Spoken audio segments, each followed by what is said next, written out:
Good evening बच्चों, good evening, good evening Rajinikanth, Rajinikanth,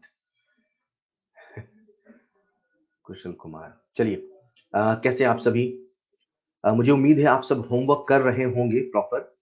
और विजय प्रजापति बेटा खुश रहिए। सभी को a very very very good evening. ठीक है, आज और कल के बाद आपकी 2-3 दिन की छुट्टी है, जैसा आप सबको विदित है ना? तो इसीलिए मैं आपको दिवाली के लिए बहुत सारा होमवर्क और बहुत सारा रिवीजन होमवर्क दूंगा। टेस्ट की इन्फॉर्मेशन बच्चे लगातार मुझसे पूछते हैं, सर टेस्ट कब होगा एंड ऑल दैट, क्या सिलेबस है?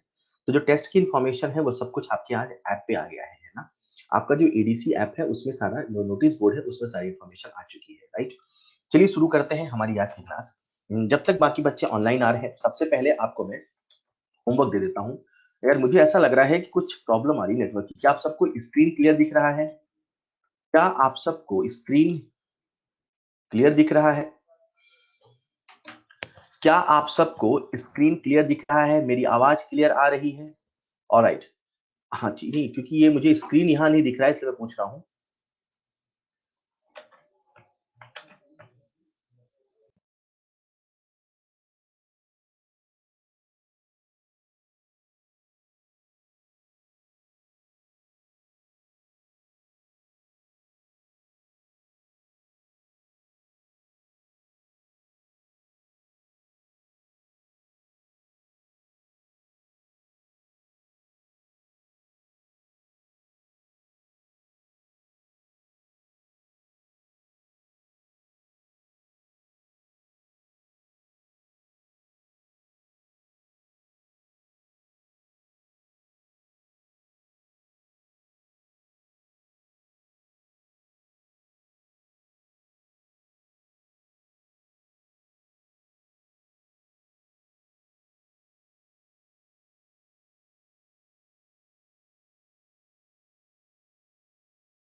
क्या आप सबको अभी, क्योंकि मैं आपका चैट नहीं पढ़ पा रहा हूँ बेटा, मेरी स्क्रीन पे कोई चैट विजिबल नहीं हो रहा है, क्या प्रॉब्लम है? अगर आपको मेरी आवाज क्लियर आ रही है, क्या आप सबको आवाज क्लियर आ रही है?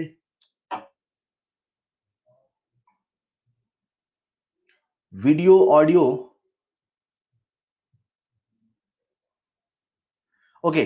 अगर आप सबको आवाज क्लियर आ रही है और वीडियो भी क्लियर दिख रहा है तो raise your hand, raise your hand. आप हैंड रेज करेंगे दिख जाएगा, रेज योर हैंड तो मैं समझ जाऊंगा। ऑल सेट, ओके समझ, हाँ ठीक है। किसी बच्चे ने लिखा मैं आपका चैट नहीं पढ़ पा रहा हूँ, ओके हाँ ठीक है, सबको आवाज मेरा क्लियर आ रही, हो सकता है फिर इधर से कुछ प्रॉब्लम हो। चलिए शुरू करते हैं आज की क्लास। सबसे पहले आपको मैं नेक्स्ट क्लास का होमवर्क दे दूं। आपका सबसे पहला जो होमवर्क रहेगा बच्चों, वो रहेगा आपको रिवाइज करना रहेगा lecture 1, lecture 2 and lecture 3 of fining. ठीक है, द मोस्ट इंपॉर्टेंट होमवर्क आपको, जो जितना मैं इस चैप्टर में बता रहा हूं और जो बच्चे स्टार्टिंग से सीख रहे हैं, प्लीज बेटा इसे आप रिवाइज कर जरूर करना। दूसरा होमवर्क रहेगा, जब आप रिवाइज करोगे उसके बाद आपको शॉर्ट नोट्स बनाना रहेगा, short notes of lecture 1, 2 and 3, right? Short notes बनाने के बाद आप सबका जो होमवर्क है एक्सरसाइज 1 में से, वो है 1 से लेके 28 और कुछ क्वेश्चन नंबर है, इन्हें आप सॉल्व कर लेंगे और साथ में बिगिनर बॉक्स 1। ये जो होमवर्क है ये कंपलसरी है, सभी बच्चों को अटेम्प्ट करना है। हो सकता है ये जो आखिरी के सवाल लिखे हैं इधर वाले, इनमें से कुछ सवाल आपसे नहीं बने, हो सकता है, क्योंकि मैं देख रहा हूं आप लोग थोड़ा सा आधे घंटे पीछे हो एक्चुअली, तो हो सकता है वो टॉपिक नहीं है, लेकिन एक बार अटेम्प्ट जरूर कर लेना अगर हो जाए तो, राइट? आज मैं आपको रिवीजन का होमवर्क नहीं दे रहा हूं, जो रिवीजन का होमवर्क है वो आपको मैं नेक्स्ट क्लास में दूंगा और थोड़ा सा ज्यादा दूंगा, ठीक है? अभी तो फिलहाल आपको यही करना है और कुछ नहीं करना, कंपलसरी है, राइट बच्चों? लास्ट क्लास में हम लोग बात कर रहे थे कॉमन आयन इफेक्ट की बच्चों, ठीक है? मैंने आप सबको बताया था, जब एक वीक इलेक्ट्रोलाइट में, बहुत ध्यान से सुनिए, जब मैं बोल रहा हूं तो आप सबको सुनना है, ठीक है बच्चों? लास्ट क्लास में मैंने आपको बताया था कॉमन आयन इफेक्ट के बारे में, और मैंने कहा था कि जब वीक इलेक्ट्रोलाइट में एक स्ट्रॉन्ग इलेक्ट्रोलाइट के मिलाते हैं या मिलाते हैं, तो स्ट्रॉन्ग इलेक्ट्रोलाइट से जो कॉमन आयन आता है, उस कॉमन आयन की वजह से जो वीक इलेक्ट्रोलाइट है उसका अल्फा घट जाता है, उसका डिग्री ऑफ डिसोसिएशन घट जाता है, इसे ही हम लोग बोलते हैं कॉमन आयन इफेक्ट। हम लोग पढ़ रहे थे जो ये इलेक्ट्रोलाइट्स का अल्फा होता है ये कई फैक्टर पे डिपेंड करता है। ये इस बात पे भी डिपेंड करता है कि आपने कैसा आयन मिलाया। तो लास्ट क्लास में अपन ने कॉमन आयन पे बात कर ली थी, अभी मैं आपसे डिस्कस कर रहा हूं odd ion effect, right. Odd ion effect मतलब, इसका मतलब क्या है? इमेजिन करिए हमारे पास एक कंटेनर है, इस कंटेनर में पहले से एक वीक इलेक्ट्रोलाइट था। गौर करना, चाहे कॉमन आयन हो चाहे ऑड आयन हो, शुरुआत में बच्चों हमारे पास वीक इलेक्ट्रोलाइट ही होता है, राइट। वीक इलेक्ट्रोलाइट में इस बार भी हमने स्ट्रॉन्ग इलेक्ट्रोलाइट मिलाया, कॉमन आयन में भी हमने स्ट्रॉन्ग इलेक्ट्रोलाइट ही मिलाया। जैसे कि उदाहरण के तौर पे देखिए, हमारे पास एसिटिक एसिड था, तो सॉल्यूशन के अंदर एसिटेट आयन और H+ आयन दोनों ही थे। जैसे ही हमने ऊपर से उसमें एक strong electrolyte that is NaOH मिलाया, तो उसमें एक Na+ आयन आया और OH- आयन आया, ठीक है। ये जो H+ और जो OH- आयन है, इन दोनों का आपस में रिएक्शन होने लगा। आप ये भी सोच सकते हो कि सर जो एसिटेट आयन और जो सोडियम है, ये भी तो सोडियम एसिटेट बनाएगा। बेटा, ये सोडियम एसिटेट बनाएगा जरूर। हेलो, ध्यान से सुनिएगा। हमारे पास सबसे पहले वीक इलेक्ट्रोलाइट था, हमने उसमें एक स्ट्रॉन्ग इलेक्ट्रोलाइट मिलाया। स्ट्रॉन्ग इलेक्ट्रोलाइट मिलाया, उसमें से एक ऐसा आयन आया जो इस आयन से रिएक्शन कर सकता है। H+ और OH- आयन से रिएक्शन होने लगी। तो जब कभी ऐसा आयन मिलाते हैं जिससे रिएक्शन होने लगे, उसे हम लोग बोलते हैं ऑड आयन इफेक्ट। बच्चा मुझसे कहता है सर ये बताओ, H+ OH- आयन से पानी बनता है, तो सर हम ये भी तो कह सकते हैं CH3CO Na बनता है। बेटा बिल्कुल बनता है, लेकिन बनते से ये टूट जाता है क्योंकि जो सॉल्ट है वो एक स्ट्रॉन्ग इलेक्ट्रोलाइट है। मतलब अगर CH3CO बना है तो इसे आप कह सकते हैं CH3CO- प्लस Na+, ये बनते से ही टूट जाएगा, ये बनते से ही टूट जाता है। तो हम लोग कहते हैं कि एक्चुअल में जो ऑड आयन का रोल प्ले कर रहा, वो CH3CO- Na+ नहीं प्ले कर रहा, वो H+ और OH- आयन प्ले कर रहा, राइट। जैसे ही OH- आयन इस H+ आयन से रिएक्शन करता है, तो बच्चों ऐसा सोचो, ऐसा समझो कि जो H+ आयन था, जो ये वीक इलेक्ट्रोलाइट था, ये जो H+ आयन था उसकी कंसंट्रेशन घट गई। तो ऐसा सोचो कि प्रोडक्ट की कंसंट्रेशन घट गई। तो जैसे ही प्रोडक्ट की कंसंट्रेशन घट गई, तो ली चैटलियर प्रिंसिपल कहता है, according to Le Chatelier principle the reaction will shift in forward direction. Reaction will shift in forward direction. तो हम कह सकते हैं कि जैसे ही अपन ने यहां पर एक स्ट्रॉन्ग इलेक्ट्रोलाइट मिलाया, स्ट्रॉन्ग इलेक्ट्रोलाइट की वजह से कॉमन आयन नहीं ऑड आयन आया, ऑड आयन की रिएक्शन हुई, रिएक्शन होने की वजह से जो वीक इलेक्ट्रोलाइट था उसकी रिएक्शन फॉरवर्ड शिफ्ट हो गई, मतलब उसका जो अल्फा है वो बढ़ गया। कॉमन आयन से, कॉमन आयन से कल वाला वीक इलेक्ट्रोलाइट का अल्फा घटता है, ऑड आयन से वीक इलेक्ट्रोलाइट का अल्फा बढ़ता है। कॉमन आयन वीक में लगता है, ऑड आयन वीक में लगता है। कॉमन आयन में स्ट्रॉन्ग मिलाया जाता है, ऑड आयन में भी स्ट्रॉन्ग मिलाया जाता है। बच्चों याद करिएगा, जब वीक में स्ट्रॉन्ग मिलाते हैं तभी कॉमन या ऑड आयन आता है। बस फर्क इतना यहां पे है कि ऑड आयन है तो यहां पे रिएक्शन हो रही है, राइट। इसी बात को समझाने के लिए मैं आपसे एक सवाल डिस्कस कर रहा हूं, और आप सबके सामने एक सवाल है, आप सबको मुझे एक एक पार्ट में आंसर देना है, राइट। एक एक पार्ट में आंसर देना है तो अपन समझ जाएंगे, आप समझे कि नहीं समझे। मैं आपसे, जैसे पहला केस है, तो मुझे आपको बताना है कि जो फर्स्ट ऑप्शन है उसमें कॉमन आयन लग रहा कि ऑड आयन लग रहा कि नो इफेक्ट हो रहा। कॉमन आयन लग रहा कि ऑड आयन लग रहा कि नो इफेक्ट हो रहा, राइट। तो पहले ऑप्शन में आप सभी लोग मुझे बताएंगे कि इसमें कॉमन आयन है कि ऑड आयन है कि नो इफेक्ट है। देखो, क्या एसिटिक एसिड एक वीक इलेक्ट्रोलाइट है? जी हाँ सर। वीक इलेक्ट्रोलाइट में क्या हमने सॉल्ट मिलाया? जी हाँ सर। वीक इलेक्ट्रोलाइट में जब स्ट्रॉन्ग इलेक्ट्रोलाइट को मिलाया, तो स्ट्रॉन्ग इलेक्ट्रोलाइट का कॉमन आयन आया, जिससे कि वीक इलेक्ट्रोलाइट का अल्फा घट गया। क्या यहां पे कॉमन आयन इफेक्ट है? बिल्कुल सर, यहां पे कॉमन आयन इफेक्ट है। In the same way second example, CH3COOH, ये कैसा एसिड है? वीक एसिड है। HCl, ये कैसा एसिड है? स्ट्रॉन्ग एसिड है, स्ट्रॉन्ग इलेक्ट्रोलाइट है। तो देखो यहां पर H+ आयन और यहां पर H+ आयन, क्या ये दोनों कॉमन आयन है? तो दूसरे वाले में भी क्या आएगा? दूसरे वाले में भी क्या आएगा? दूसरे वाले का भी आंसर बच्चों क्या होगा? Common ion, right. दूसरे वाले का भी आंसर क्या होगा, कॉमन आयन। बहुत बढ़िया। उसी प्रकार से आप सबको बताना थर्ड वाला, NH4Cl प्लस NH4OH।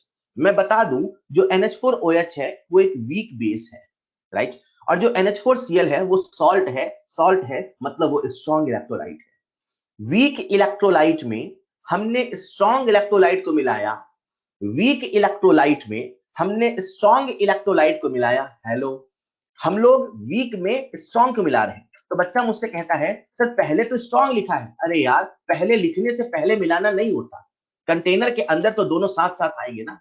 तो ऐसा समझो ना कि वीक बेस में अपन ने स्ट्रॉन्ग इलेक्ट्रोलाइट मिलाया, मतलब NH4 कॉमन आया, जिससे कि जो वीक इलेक्ट्रोलाइट है उसका अल्फा घट जाएगा। तो आप क्या बोलेंगे, सर यहां पर भी कॉमन आयन है।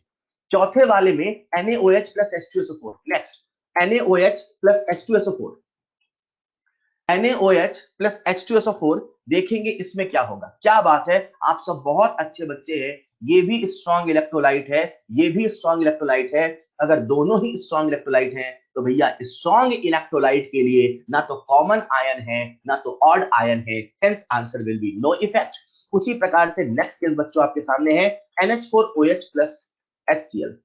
NH4OH एक वीक बेस है, HCl एक स्ट्रॉन्ग एसिड है, स्ट्रॉन्ग इलेक्ट्रोलाइट है। तो जब हम दोनों को मिलाएंगे तो क्या होगा, क्या होगा, NH4OH और HCl से कोई ऑड आयन है कि कॉमन आयन है कि नो इफेक्ट है। देखो ना यार, NH4OH टूटेगा तो क्या बनाएगा, NH4 plus plus OH minus ion. HCl टूटेगा तो क्या बनेगा, H plus plus Cl minus ion. H और OH की रिएक्शन नहीं होगी साहब, बिल्कुल होगी। तो क्या यहाँ पे ऑड आयन नहीं लग रहा, and the answer is odd ion effect, and the answer is odd ion effect, right. ठीक उसी प्रकार से HCl और NaCl, HCl और NaCl इसमें क्या कहेंगे, सर HCl एक वीक एसिड है, NaCl एक सॉल्ट है और सॉल्ट एक स्ट्रॉन्ग इलेक्ट्रोलाइट है, राइट। वीक एसिड में हमने स्ट्रॉन्ग इलेक्ट्रोलाइट मिला, CnCl कॉमन आयन आया, कॉमन आयन आने से अल्फा वीक एसिड का घट जाएगा, कॉमन आयन है तो हम लोग कहेंगे सर यहाँ पे कॉमन आयन इफेक्ट लगेगा। मैं बार बार कह रहा हूं, कॉमन आयन वीक के लिए लगता है, वीक का अल्फा घटता है। अगर आप समझ गए तो आप सब मुझे नेक्स्ट पार्ट का आंसर देंगे। Barium hydroxide plus NaOH, barium hydroxide भी स्ट्रॉन्ग बेस है, NaOH भी स्ट्रॉन्ग बेस है, स्ट्रॉन्ग बेस है। यहाँ पे ना तो कॉमन आयन लगेगा ना तो ऑड आयन लगेगा। क्लियर। तो बहुत अच्छे, आप सब समझ गए कि आखिर ये वीक और स्ट्रॉन्ग इलेक्ट्रोलाइट के मिलाने से कैसे कैसे इफेक्ट होते हैं। अभी बच्चों हम लोग कहानी को आगे बढ़ाते हैं। देखो यार, हम लोग पढ़ रहे हैं equilibrium, ionic equilibrium. Ionic equilibrium में आपको ये तो समझ में आ गया कि हम लोग आयंस के बीच में इक्विलिब्रियम जो आता है उसको पढ़ते हैं। ये आयंस आता कहां से है, आयंस आता है जब हम उसे वाटर में ऐड करते हैं। किसे वाटर में ऐड करते हैं, जब हम ऐड करते हैं इलेक्ट्रोलाइट को वाटर में, तब हमें आयन मिलता है। कहीं ना कहीं जब हम आयनिक इक्विलिब्रियम पढ़ रहे होते हैं तो जब जब इलेक्ट्रोलाइट को हम जिस सॉल्वेंट में ऐड करते हैं, बच्चों मैं आपको बता दूं पहले ही, मुझे स्क्रीन में कुछ नहीं दिख रहा है, मुझे बस जहां मैं लिखता हूं वो दिख रहा है। तो आप लोग अभी कुछ पूछना नहीं, बस ध्यान से सुनिएगा प्लीज। यार ये स्क्रीन नहीं दिख रहा है कुछ भी,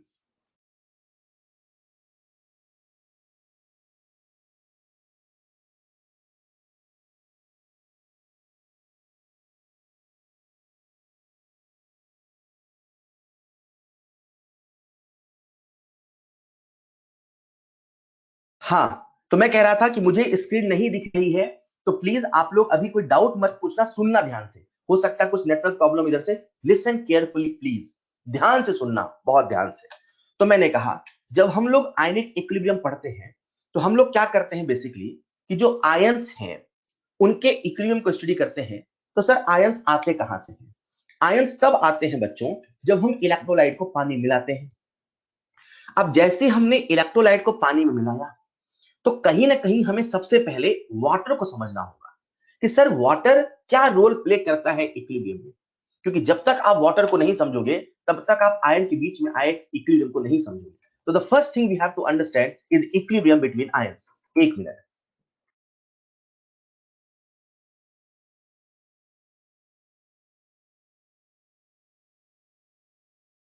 हो जाएगा, ऐसे कुछ भी, कुछ यहाँ पे जैसे बच्चे जो लिख रहे हैं वो नहीं दिखेगा। इसको मैंने रिफ्रेश तो किया, फिर से करूं, एक काम करें ना, हाँ 2 मिनट का वो लेके अपन या तो लॉग आउट करके लॉग इन करें फिर से।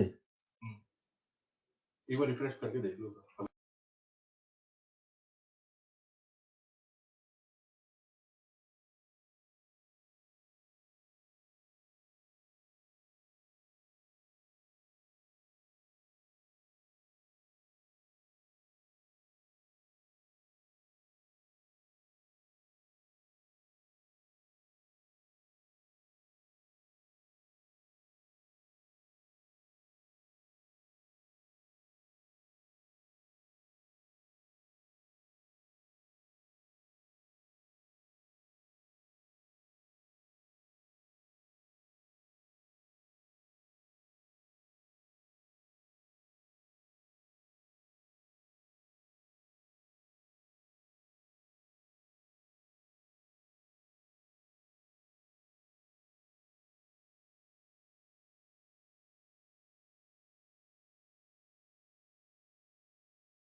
क्या आप सबको अभी आवाज आ रही है बच्चों? क्या आप सबको अभी आवाज आ रही है? ऑलराइट, वीडियो भी क्लियर दिख रहा है? वीडियो भी क्लियर दिख रहा है? ठीक है। जो मैंने स्क्रीन शेयर की वो भी क्लियर दिख रहा है? ठीक है, अभी काम चल रहा है। चलिए, तो राइट, मैं कह रहा था कि जब हम इक्विलिब्रियम पढ़ेंगे तो हमें सबसे पहले वाटर के नेचर को समझना होगा। तो सबसे पहले आपको मैं वाटर के बारे में कुछ इंपॉर्टेंट और बेसिक पॉइंट्स बता रहा हूं, ठीक है? सबसे पहला पॉइंट ये है बच्चों, सबसे पहला पॉइंट ये है कि 1 लीटर वाटर, सुनते रहे ध्यान से, 1 लीटर वाटर में वाटर के कितने मोल्स होते हैं? 1 लीटर वाटर का जो वेट होता है वो होता है 1000 gram, right? Number of mole होता है weight in grams upon molecular weight. जब आप इसको सॉल्व करते हैं तो 55.5 मोल्स है। इमेजिन करो, जब भी 1 लीटर वाटर है तो उसमें वाटर के 55.5 मोल्स है। मतलब अगर ये 1 लीटर पानी है तो इसमें पानी के 55.5 मोल्स है, पानी के, ठीक?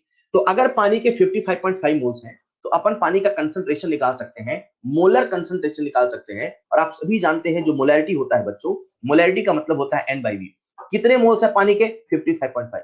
कितना वॉल्यूम है? 1। मतलब जो वाटर की मोलैरिटी है बच्चों वो है 55.5 मोल पर लीटर। ये जो मोलैरिटी होती है ना, किसी भी सॉल्यूशन के लिए, किसी भी लिक्विड सॉल्यूशन के लिए बड़ी स्पेसिफिक होती है। जैसे अगर इस 1 लीटर या इस पानी की मोलैरिटी 55.5 है, प्योर वाटर कि अगर मोलैरिटी 55.5 है तो कतरे कतरे की मोलैरिटी 55.5 है। ये कहने का मतलब है आप आधा सॉल्यूशन ले लो, आप 100 ग्राम पानी ले लो, आप 720 ग्राम पानी ले लो, आप कितना भी पानी ले लो, यहाँ पे जो वाटर की मोलैरिटी है 55.5 है। या आप ऐसे याद रखो, अगर किसी सॉल्यूशन की मोलैरिटी M होती है तो कतरे कतरे की मोलैरिटी M होती है। इसकी जो मोलैरिटी है, इसका जो मोलर कंसंट्रेशन है वो 55.5 है। बच्चों आप सबको मैं एक फैक्ट बताता हूं, 1 लीटर पानी में 55.5 मोल पानी के होते हैं, मतलब 55.5 Na पानी के हैं। मोल कितना बड़ा नंबर है आप जानते हो, आप समझते हो। मैं आपको एक फैक्ट बताने वाला हूं, 1 लीटर पानी के अंदर ये जो वाटर है, वाटर ये अपने आयंस में टूटता है और H प्लस और OH माइनस आयन बनाता है। मैं आपको एक फैक्ट बता रहा हूं कि 1 लीटर पानी में 10 की पावर -7 Na पानी के H प्लस के हैं और 10 की पावर -7 Na OH माइनस के हैं। टोटल 55.5 मॉलिक्यूल्स ऑफ वाटर है, 55.5 मोल्स ऑफ वाटर है। उनमें से मात्र इतने ही H प्लस है, मात्र इतने ही OH माइनस है। एक बात आपको समझ में आती है कि एक H प्लस एक पानी से, एक OH माइनस एक पानी से, यानी कि अगर 10 की पावर -7 H प्लस है तो 10 की पावर -7 पानी ही टूटे हैं। मतलब अगर मैंने आपको यह कंसेप्ट बता दिया कि 1 लीटर पानी में 10 की पावर -7 Na है, 10 की पावर -7 OH माइनस आयन है, तो हम सब यहां से अल्फा निकाल सकते हैं। अल्फा का फॉर्मूला मैंने आप सबको बताया था, टूटा हुआ अपॉन लिया हुआ। आई होप आप सबको याद होगा।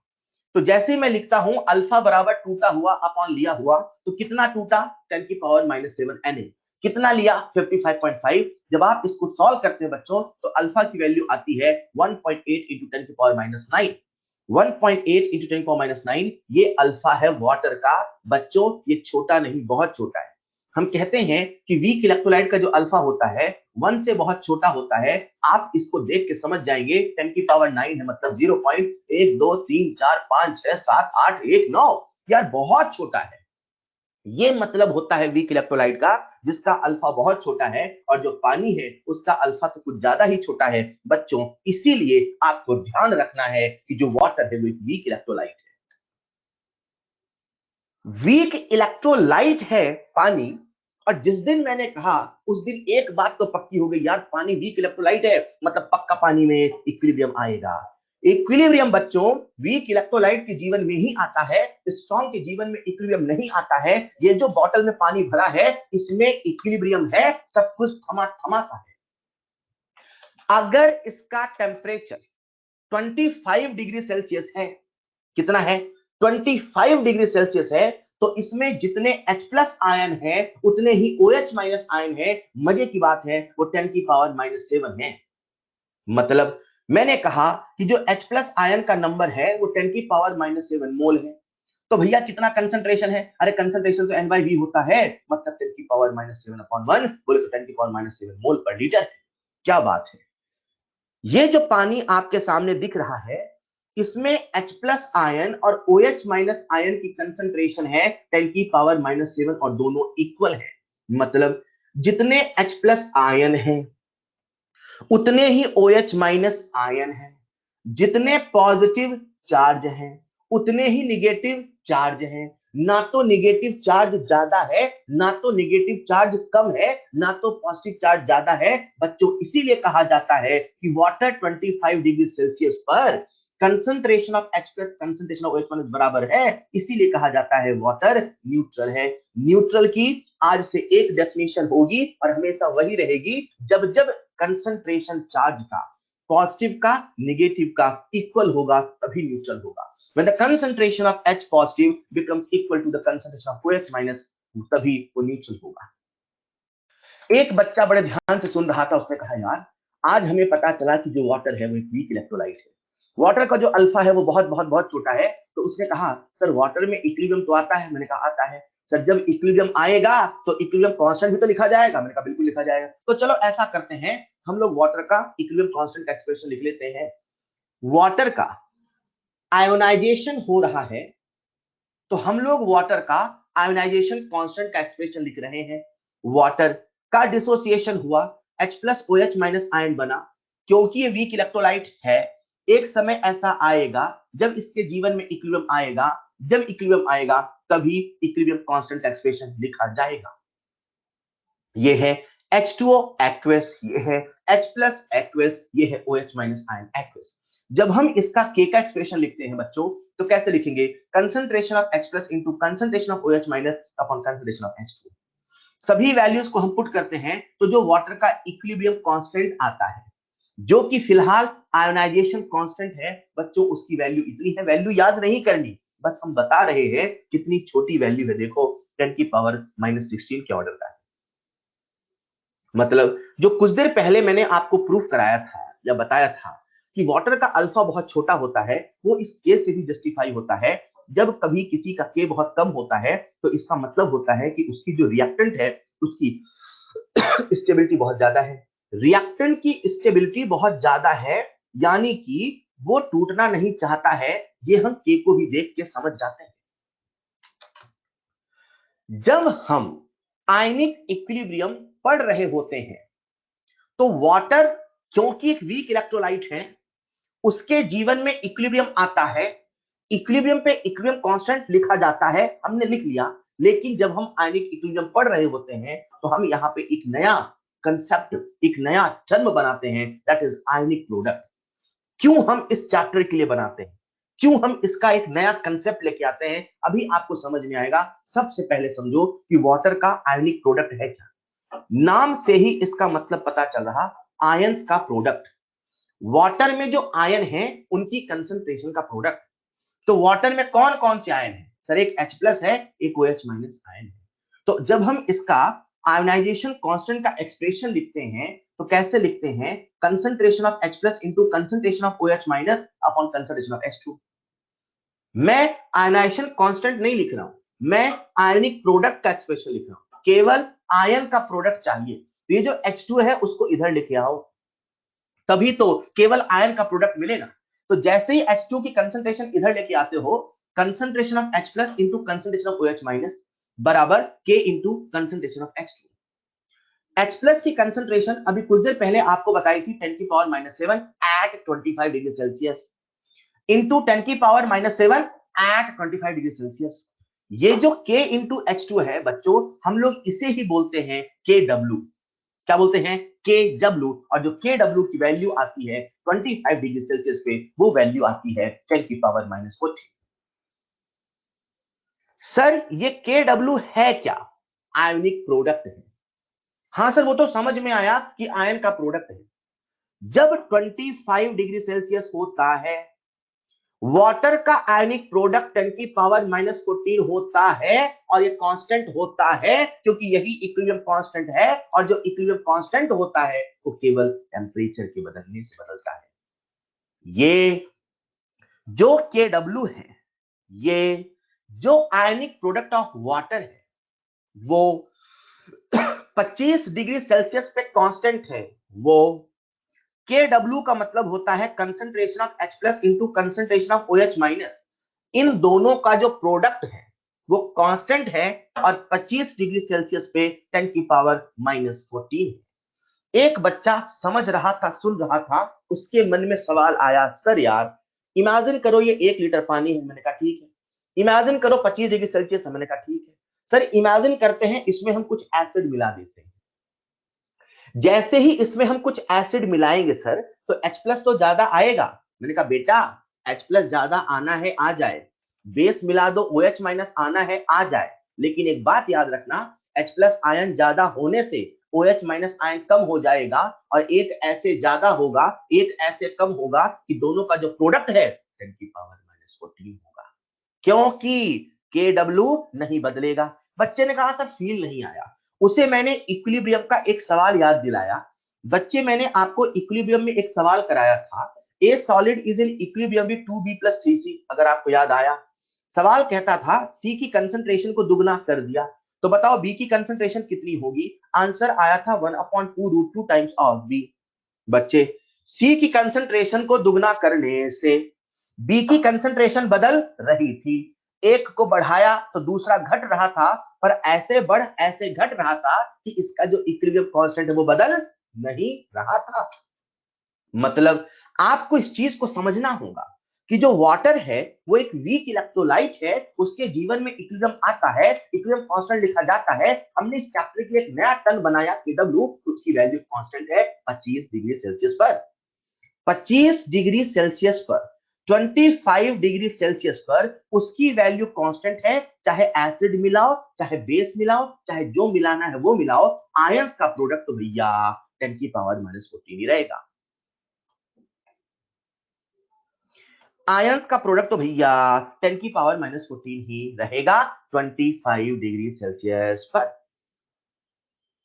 अच्छा, आयनिक प्रोडक्ट का मतलब है आयंस का प्रोडक्ट। मैंने कहा सही है। सर ये जो आयंस का प्रोडक्ट हमने ऐसे लिखा, क्या इसे और तरीके से नहीं लिख सकते। मैंने कहा बिल्कुल लिख सकते हैं। कैसे, देखो यार, KW होता है वाटर के लिए, तभी W बोला है। Concentration of H plus into concentration of OH minus, सही है। H प्लस और OH माइनस आयन की जो कंसंट्रेशन है वाटर के लिए इक्वल होती है, तभी वाटर को हम लोग न्यूट्रल कहते हैं।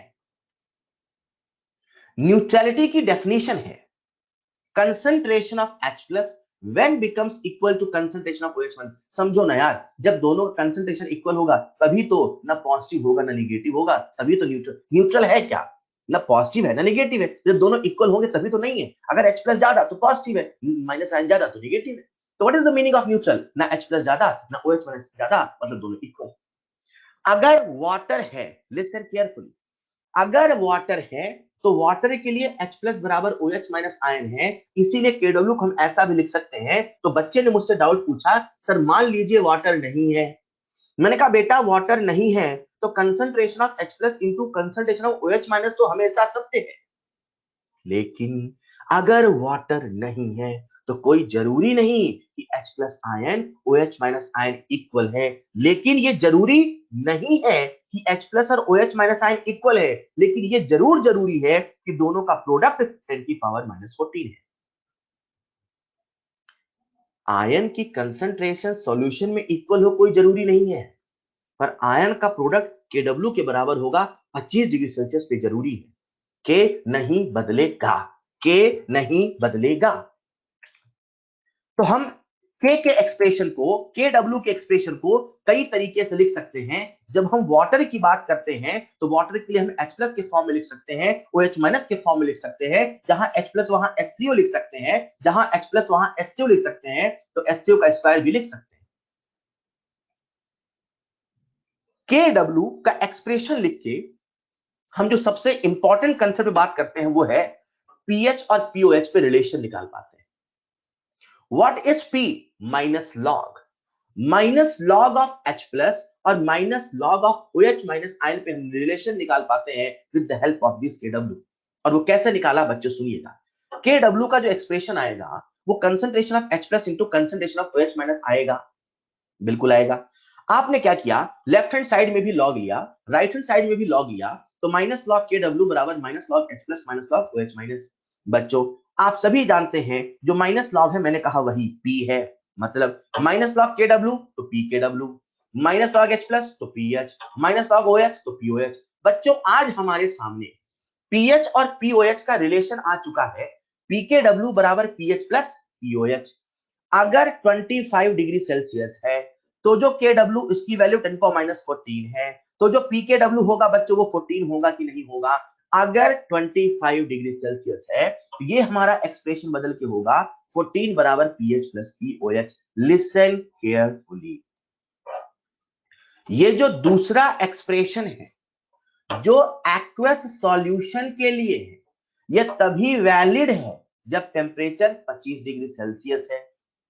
ये जो पहला एक्सप्रेशन है ये एक्वस सॉल्यूशन के लिए है, ये वैलिड है टेम्परेचर कुछ भी है। सर क्या मतलब? मतलब ये कि PKW 14 केवल 25 पे होता है, मतलब ये कि KW की वैल्यू 10 की पावर -14 केवल 25 पे होती है, और ये 25 पे 10 की पावर -14 इसलिए होता है क्योंकि 25 पे H plus OH minus ion 10 की पावर -7 10 की पावर -7 होता है। मतलब अगर सर दोनों 10 की पावर -7 नहीं होंगे तो PKW 14 नहीं होगा, नहीं होगा। तो बच्चे ने मुझसे पूछा सर आखिर ऐसा कब होगा? ये जो मैंने आपको बताया द एक्सप्रेशन ऑफ Kw, ये 25 डिग्री सेल्सियस में 14 बराबर पीएच प्लस POH है। मतलब अब आप इस काबिल हैं कि एक्वस सॉल्यूशन के लिए पीएच निकाला तो पीओएच निकल जाएगा, पीओएच निकाला तो पीएच निकल जाएगा, बस 14 में से माइनस करना है। बच्चे ने मुझसे पूछा कि सर कैसे हम सोचें, कैसे हम फील करें कि जब टेम्परेचर कुछ और होगा तो के क्या होगा? मैंने कहा ऐसे समझो यार बेटा, कैसे समझो? ये जो वाटर है H2O, वाटर से बन रहा H प्लस और OH माइनस आयन, बोले बन रहा। मैंने कहा ये जो प्रोसेस है ये डिसोसिएशन है क्या, ये आयनाइजेशन है क्या? बोले है। बोले आयनाइजेशन बोलना या डिसोसिएशन बोलना का मतलब होता है तोड़ना। जब हम कभी किसी चीज को तोड़ते हैं तो तोड़ने के लिए एनर्जी देनी पड़ती है। मतलब ये जो आयनाइजेशन है, ये जो डिसोसिएशन है, इसमें हमें एनर्जी देनी पड़ेगी। मतलब ये जो प्रोसेस है बच्चों ये एंडोथर्मिक है, ये एक एंडोथर्मिक प्रोसेस है। अच्छा, ये जो वाटर का डिसोसिएशन लिखा है ये एक एंडोथर्मिक प्रोसेस है। आप सभी केमिकल इक्विलिब्रियम के माध्यम से जानते हैं एंडोथर्मिक प्रोसेस का टेम्परेचर बढ़ाने से इक्विलिब्रियम कांस्टेंट बढ़ जाता है, रिएक्शन फॉरवर्ड शिफ्ट हो जाता है। मुझे 101% यकीन है सभी बच्चों को याद होगा, अगर प्रोसेस एंडोथर्मिक है तो टेम्परेचर के बढ़ाने से के बढ़ेगा, रिएक्शन फॉरवर्ड एक्शन शिफ्ट होगा। मैं आपको एक सच्चाई, एक फैक्ट बता रहा हूं। 25 डिग्री सेल्सियस पे जो Kw है उसकी वैल्यू है 10 की पावर -14। टेम्परेचर बढ़ाते बढ़ाते 90 पे गए, 90 पे Kw की वैल्यू है 10 की पावर -12। सुनो, टेम्परेचर बढ़ाएंगे तो K बढ़ेगा, टेम्परेचर बढ़ाया है तो के बढ़ा है, जैसा होना चाहिए था वैसा ही हुआ है। टेम्परेचर बढ़ाने पे के बढ़ा है, मतलब H प्लस और OH माइनस आयन का प्रोडक्ट बढ़ा है, मतलब H प्लस और OH माइनस आयन का कंसंट्रेशन बढ़ा है। बच्चों मैं आपको एक फैक्ट और बता रहा हूं, KW से सुनिएगा ध्यान से। जब 90 डिग्री सेल्सियस है तो KW की वैल्यू 10 की पावर -12 है। एक बच्चा मुझसे सवाल पूछता है, सर 25 पे 10 की पावर -14 होता है, आपने बताया मान लिया। 90 पे 10 की पावर -12 होता है, आपने बताया मान लिया। सर कल को सवाल ऐसा आ गया 70 पे कितना होगा हम कैसे बताएंगे, 80 पे कितना होगा हम कैसे बताएंगे। बच्चों आपके मेडिकल एग्जाम में, आपके नीट एग्जाम में ऐसा सवाल नहीं आता, ऐसा सवाल नहीं आता कि टेम्परेचर के बदलने से के कितना बदलेगा, ऐसा सवाल नहीं आता। बस आपको दिमाग में रखना है, हाँ टेम्परेचर के बदलने से बदलेगा, कैसे कैसे बदलता है that is not part of the medical syllabus. Clear? तो आपको ये नहीं सोचना है 70 पे कितना होगा कैसे निकालें, 80 पे कितना होगा, ये नहीं सोचना है। समझना यह है कि टेम्परेचर बढ़ाएंगे तो के बढ़ जाएगा क्योंकि प्रोसेस एंडोथर्मिक है, टेम्परेचर घटाएंगे तो के घट जाएगा क्योंकि प्रोसेस एंडोथर्मिक है। तो बच्चों 90 डिग्री सेल्सियस पे KW की वैल्यू 10 की पावर -12 है, और जो KW होता है वो concentration of H plus into concentration of OH minus ion होता है। जैसा कि मैं कुछ देर पहले कह रहा था, KW को हम कई तरीके से लिख सकते हैं, तो कंसंट्रेशन ऑफ H प्लस का स्क्वायर 10 को -12 लिख सकते हैं, लिख सकते हैं। यहां से कंसंट्रेशन ऑफ H प्लस की वैल्यू आती है 10 की पावर -6। मेरी बात ध्यान से सुनिएगा, जब 25 डिग्री सेल्सियस था तब कंसंट्रेशन ऑफ H प्लस 10 की पावर -7 था। जब 90 डिग्री सेल्सियस हो गया तो H प्लस 10 की पावर -6 हुआ। -7 से -6 हुआ, बढ़ा।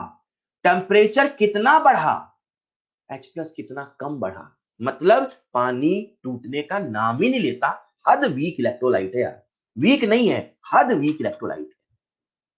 90 पे इतना कम बढ़ा, लेकिन लेकिन लेकिन H प्लस तो बढ़ा, नंबर ऑफ आयंस ज्यादा आए, तो हम समझ पाए कि भैया जो pH है वो 6 है, हम समझ पाए कि जो pOH है वो 6 है। बच्चों सुनिएगा, 90 डिग्री सेल्सियस पर, 90 डिग्री सेल्सियस पर जो कंसंट्रेशन ऑफ H प्लस आया वो 10 की पावर -6 आया, जो कंसंट्रेशन ऑफ OH माइनस आया वो 10 की पावर -6 आया। क्लियर? वाटर न्यूट्रल होता है, ये कहने का मतलब है कंसंट्रेशन ऑफ H प्लस बराबर concentration of OH minus ion होता है जब 25 डिग्री सेल्सियस होता है। उस वक्त H प्लस और OH माइनस आयन 10 की पावर -7 होता है। जब 25 डिग्री सेल्सियस होता है उस समय pH 7 होता है, इसीलिए हम लोग कहते हैं 25 डिग्री सेल्सियस पे pH बराबर 7 इज द न्यूट्रल पॉइंट। लेकिन अगर टेम्परेचर 90 डिग्री सेल्सियस होता तो वही खेल अब pH बराबर 6 पे होता। जब pH 6 है तभी तो concentration of H plus concentration of OH minus के बराबर है, मतलब अब जो न्यूट्रल पॉइंट है वो 7 नहीं 6 होता, ये नया न्यूट्रल पॉइंट होता। आपके दिमाग में कंसेप्ट सेट हो जाए कि जो न्यूट्रल पॉइंट होता है वो हमेशा 7 नहीं होता है। जो न्यूट्रल पॉइंट होता है एक्वस सॉल्यूशन में 7 तब होता है जब टेम्परेचर 25 होता है। अगर टेम्परेचर 25 नहीं है तो न्यूट्रल पॉइंट भी 7 नहीं है। टेम्परेचर ज्यादा तो न्यूट्रल पॉइंट कम। हेलो, टेम्परेचर ज्यादा, समझो समझो, टेम्परेचर ज्यादा तो न्यूट्रल पॉइंट, टेम्परेचर ज्यादा तो न्यूट्रल पॉइंट कम। उसी प्रकार से हम कह सकते हैं जब टेम्परेचर कम तो न्यूट्रल पॉइंट ज्यादा, जब टेम्परेचर कम तो न्यूट्रल पॉइंट ज्यादा। आज से किसी बच्चे के मन में कंसेप्ट नहीं बैठेगा कि pH बराबर 7 न्यूट्रल पॉइंट होता है। pH बराबर 7 न्यूट्रल पॉइंट होता है, पर वो तब होता है जब टेम्परेचर 25 होता है। क्लियर? सर यार आज आपने हमें कहा कि 25 पे pH 7 न्यूट्रल पॉइंट है, 90 पे pH 6 न्यूट्रल पॉइंट है। सर न्यूट्रल पॉइंट निकालने का कोई तरीका नहीं है क्या? मैंने कहा बिल्कुल है। कैसे है? KW से सोचो ना। कैसे सोचे सर? देखो, जो pH 7 है ऐसा नहीं लग रहा, pKW जो कि 14 है, 14/2 है, बोले सही है। जो ये pH 6 है, देखो उस समय KW कितना है सर, 10 की पावर -12, तो उस समय pKW कितना है? जब KW 10 की पावर -12 है, सुनिएगा, जब KW 10 की पावर -12 है तो PKW कितना है 12। अरे यार KW की वैल्यू 10 की पावर -12 है तो PKW 12 ही तो होगा। तो 12 का आधा कितना 6, मतलब जब 14 था आधा 7, जब 12 था तो आधा 6, मतलब ऐसा नहीं हम एक रूल बना ले कि जो ये न्यूट्रल पॉइंट होता है वो हमेशा PKW/2 होता है। हेलो, टेम्परेचर बदलेगा तो KW बदलेगा, PKW बदलेगा तो जो न्यूट्रल पॉइंट होगा PKW/2 होगा। जब 25 डिग्री सेल्सियस है 7 होगा, जब 90 डिग्री सेल्सियस है तो वही 6 होगा। दिमाग में आपके कंसेप्ट बैठा हो, न्यूट्रल पॉइंट 7 नहीं होता है हमेशा। मुझे अभी भी चैट में कुछ नहीं दिख रहा बच्चों, आपसे सवाल पूछूंगा तो आपके आंसर कैसे चेक करूंगा। तो अभी जो मैंने आपसे डिस्कस किया वाटर के बारे में, आई होप आप सबको समझ में आया। एक बार रिवाइज करते हमने क्या पढ़ा। 1 लीटर वाटर की जो कंसंट्रेशन है वो है 55.5 मोलर। फटाफट मेरे साथ बोलेंगे, बोलेंगे जहां भी बैठे हैं। 1 लीटर वाटर की कंसंट्रेशन है 55.5 मोलर और कतरे कतरे की कंसंट्रेशन 55.5 मोलर ही रहेगी। वाटर एक वीक इलेक्ट्रोलाइट है, इसीलिए उसके जीवन में इक्विलिब्रियम आता है, और जब इक्विलिब्रियम आता है तो उसका इक्विलिब्रियम कांस्टेंट का एक्सप्रेशन लिखा जाता है। वैसे तो आयोनाइजेशन कांस्टेंट भी लिखते हैं, पर इस चैप्टर में हमारे सबसे काम का आयनिक प्रोडक्ट है जो कि KW है, जो कि KW है। जो ये KW है वो 25 डिग्री सेल्सियस पे 10 की पावर -14 है, जो टेम्परेचर के बदलने से बदलता है। जब हम टेम्परेचर बढ़ाएंगे तो K बदलेगा, क्योंकि प्रोसेस एंडोथर्मिक रिएक्शन है। टेम्परेचर के बढ़ाने से K बढ़ेगा, KW बढ़ेगा, टेम्परेचर घटाने से KW घटेगा। और मैंने फिर आपको बताया न्यूट्रल पॉइंट क्या होता है। न्यूट्रल पॉइंट का मतलब है PKW/2। अगर आप सबको समझ में आया तो आप सबके लिए स्क्रीन पे है पहला सवाल, आप सबके लिए स्क्रीन पर है पहला सवाल।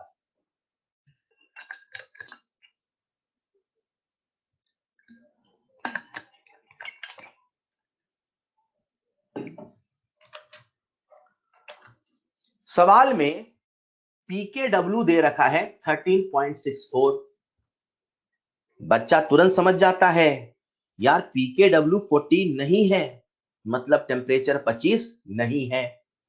सवाल हमसे पूछ रहा है find out concentration of H+ ion in water. Water की बात कर रहा है, सॉल्यूशन की बात नहीं कर रहा है। अगर वाटर बोला है इसका मतलब वो न्यूट्रल है, इसका मतलब कंसंट्रेशन ऑफ H+ बराबर कंसंट्रेशन ऑफ OH- है। इसका मतलब उसका जो पीएच PKW/2 के बराबर है, वही उसका न्यूट्रल पॉइंट है। इतना सब कुछ हमने सोच लिया, बस हमसे सवाल में ये कहा था कि PKW दिया है और हमसे H+ आयन की कंसंट्रेशन पूछा है। तो हमारा मन सोचने में लग गया कि भैया H+,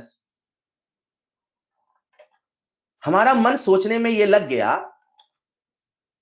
कि भैया H+ हम कैसे निकालें। तो H+ निकालने के लिए हमने पीएच कैसे निकाले ये सोचा। बच्चों सुन रहे हो क्या? हाँ, अब पीएच कैसे निकालें ये सोचा। तो लॉजिक क्या है यार, PKW 13.64 है, मतलब जो आयनिक प्रोडक्ट है वो 3.64 है, मतलब पीएच प्लस POH 13.64 है। तो अपन ऐसा भी तो कर सकते हैं कि भैया उसका जो पीएच है वो 13.64/2 है। हेलो, किसी बच्चे को क्या इसमें डाउट है? अगर डाउट हो तो बस आज रेज हैंड करना है ना, वो लाल लाल दिखता है, बस कुछ नहीं दिखता उसमें। 13.64/2 है, तो पीएच बराबर 13.64/2 है। जब इसको हम सॉल्व करते हैं तो कितना आएगा 6.82। इस प्रकार से हमारे सामने पीएच आ गया। लेकिन बच्चों सवाल हमसे पीएच नहीं पूछा है, सवाल हमसे कंसंट्रेशन ऑफ H+ पूछा है, सवाल हमसे पीएच नहीं पूछा है। जब मैं बोलूं तो सुनना है। आयनिक इक्विलिब्रियम हमें सवालों से सिखाता है। बच्चों मैं आपको बता दूं, अभी खेला शुरू होने वाला है और आज हम बहुत सारे सवाल करेंगे। बच्चे को आयनिक इक्विलिब्रियम में डर इसलिए लगता है, वो सवाल पढ़ के डर जाता है, वो शब्दों को देख के डर जाता है।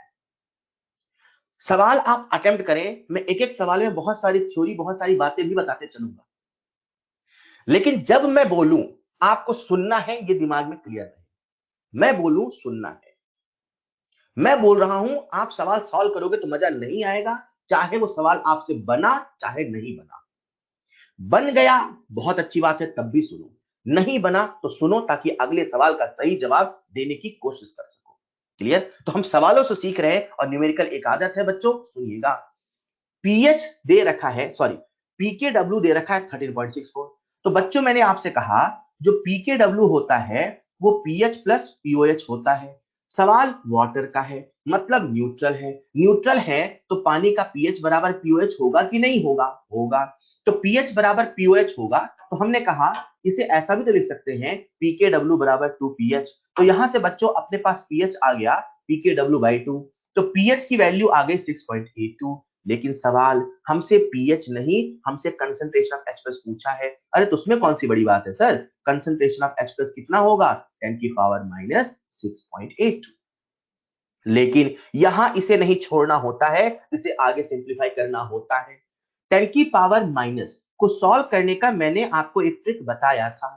10 की पावर माइनस में जो डेसिमल के लेफ्ट हैंड साइड में है उसकी पावर 1 से बढ़ा दो, मतलब 10 की पावर माइनस 7 इंटू जो डेसिमल के राइट हैंड साइड में है उसे 1 से माइनस कर दो, 10 की पावर 1 माइनस 0.82, ये आएगा 10 की पावर माइनस 7 इंटू 10 की पावर 0.18।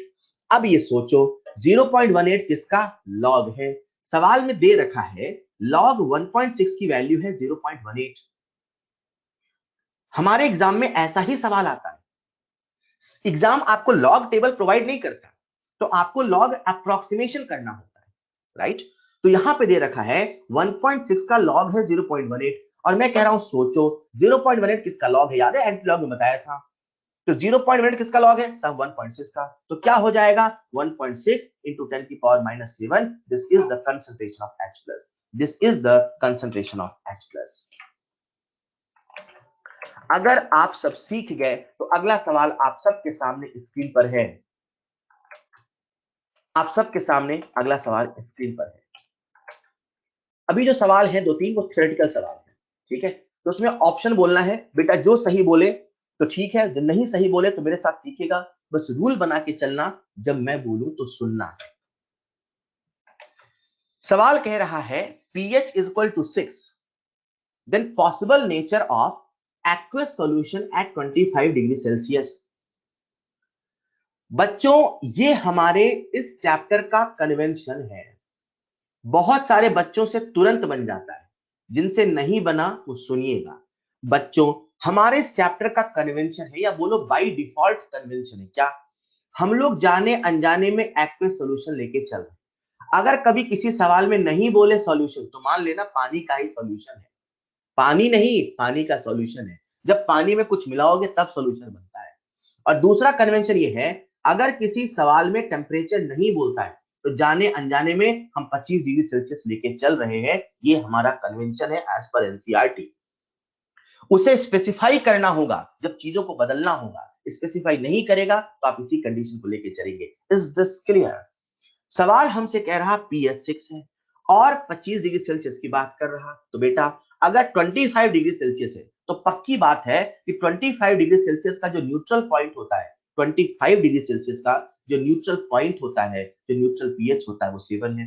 तो 7 से कम है तो एक ही तो आंसर है, ओनली एसिडिक। एक ही आंसर है, ओनली एसिडिक। एक ही आंसर है, ओनली एसिडिक। क्या बात है, आप सब सीख गए। तो आप सबके सामने स्क्रीन पे अगला सवाल है।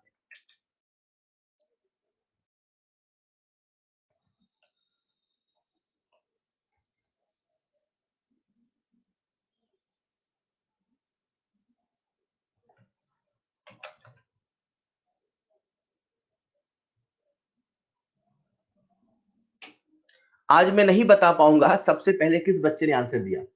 बीच बीच में कहीं कुछ दिख जाता है।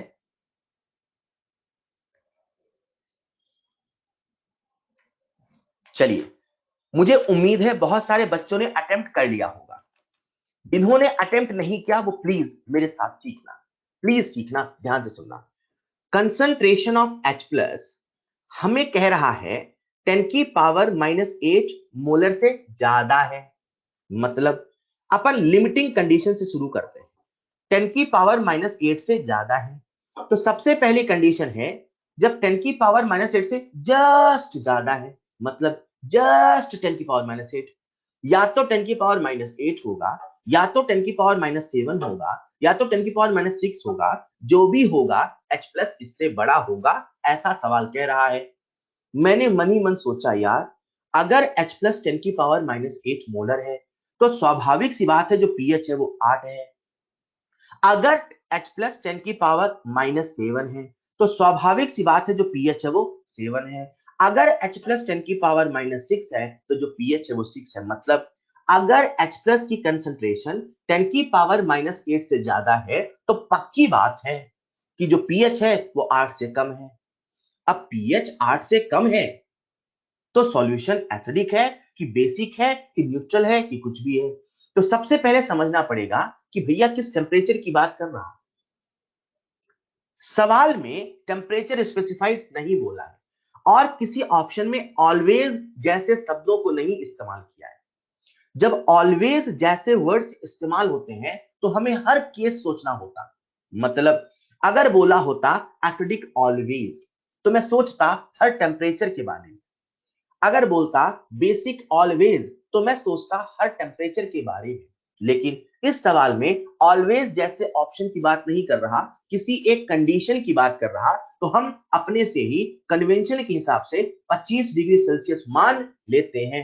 मैंने सोचा 25 डिग्री सेल्सियस में अगर किसी सॉल्यूशन का पीएच 8 से कम है तो वो एसिडिक हो सकता है कि बेसिक हो सकता है कि न्यूट्रल हो सकता है। अरे यार 8 से कम है तो मैंने 8 से कम गिनना स्टार्ट किया।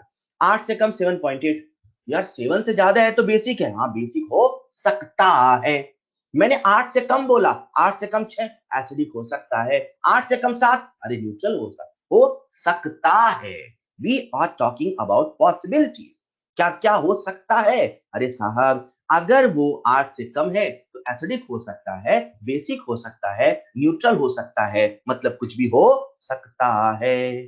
ना correct answer is option number 4। अगर आपको मैं यही सवाल ये प्रिंटेड वाले मेथड से समझाता तो घबरा जाते। ये एक्चुअली इनइक्वालिटी है, ये आपको समझ में नहीं आती। तो मैंने आपको जैसे सोचा ऐसे सोचो, ऐसे सोच के ही आप मुझे अगले सवाल का आंसर देंगे। अगले सवाल का आंसर आप सभी मुझे दे रहे हैं। आप सबके सामने स्क्रीन पे है अगला सवाल।